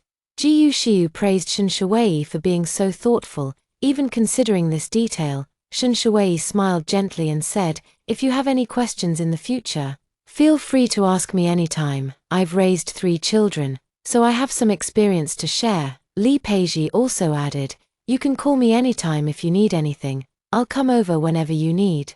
Jiyu Shiyu smiled and nodded, saying, "Yes, okay." With so many family members caring for her, waves of warmth surged in Jiyu Shiyu's heart, soothing the tension of her pregnancy. During the late stages of Jiyu Shiyu's pregnancy, Xu Qing was truly too worried about her daughter. She ultimately left Jiyu Bohan behind and flew alone from the border city back to Haicheng.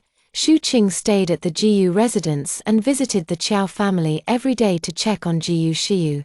Preparing her some nourishing soups and cooking her favorite dishes, Jiyu Shiyu and Qiao Yang's first baby was born on the Mid-Autumn Festival day, a very healthy boy. Since he was born on the evening of the Mid-Autumn Festival, the young couple gave their baby a name related to the moon, Qiao Qinghui. Deep in the night, the river moon plays with clear radiance. From Ouyang Xiu, extra. 5 years later, time passed peacefully and happily, and in the blink of an eye, 5 years had gone by. On the day of Jiyu Ruochen and Jiyu Ruosh's 10th birthday, Shen Shuwei invited several close families to a seaside villa for a vacation. There were Jiyu Shiyu and Qiao Yang's family, Sheng Sangyu and Ji Jingzhan's family, Shen Rui and Ning Guani's family, and also Jiang Yi and Qin Shue's family. Qin Shue was Qin Wen's elder sister. Although they were full sisters sharing the same parents, Qin Shue's personality was completely different from Qin Wen's. The younger sister was spoiled by the elders and had always been a bold and unrestrained character. The elder sister, on the other hand, spoke softly and was a quiet, intellectual woman. One day, Qin Wen went to a bar with friends, drank too much, and ended up with a stomach hemorrhage that required hospitalization. Jiang Yi happened to be Qin Wen's attending physician, and that's how Qin Shue met him. After brief interactions, both developed mutual affection. After dating for a few months, they quickly got engaged and married, living happily ever after. Several families gathered together, with parents who were already close friends and children who had known each other for a long time. Everyone got together, and the atmosphere quickly became lively. The children played on the beach, while the adults lounged on beach chairs, sipping cold drinks, sunbathing, and chatting with friends nearby. Everyone is enjoying a relaxing vacation. After a while, Ji Yunkai walked over to the beach chair, his hands cupped together as if holding something. Ji Yunkai is the son of Sheng Sangyu and Ji Jingzhan, born in the same year as Jiyu Shiyu's son, both 5 years old this year. The 3-year-old girl following Ji Yunkai is his younger sister, Ji Yunji. The siblings walked over to Sheng Sangyu, and Ji Yunkai opened his palm to show his mother, saying in a clear voice, "Mom, I saw a little bird under that tree over there." Sheng Sangyu quickly looked at the tiny creature lying in her son's palm. "Oh dear, This little bird is so small and injured. Maybe its mother went out to find food, and the baby bird fell from the tree, Sheng Sangyu said softly. Ji Yunkai tilted his head, looking troubled as he asked, what should we do then? Sheng Sangyu thought for a moment and said, let's take the little bird back to the villa, disinfect its wound, and bandage it up. At this point, the other children all gathered around. Hearing that they were going to save the little bird, the kids were all very interested and eagerly said they wanted to go along. With so many children following along, Sheng Sangyu definitely couldn't keep an eye on all of them. The others also stood up, and everyone walked back to the villa together.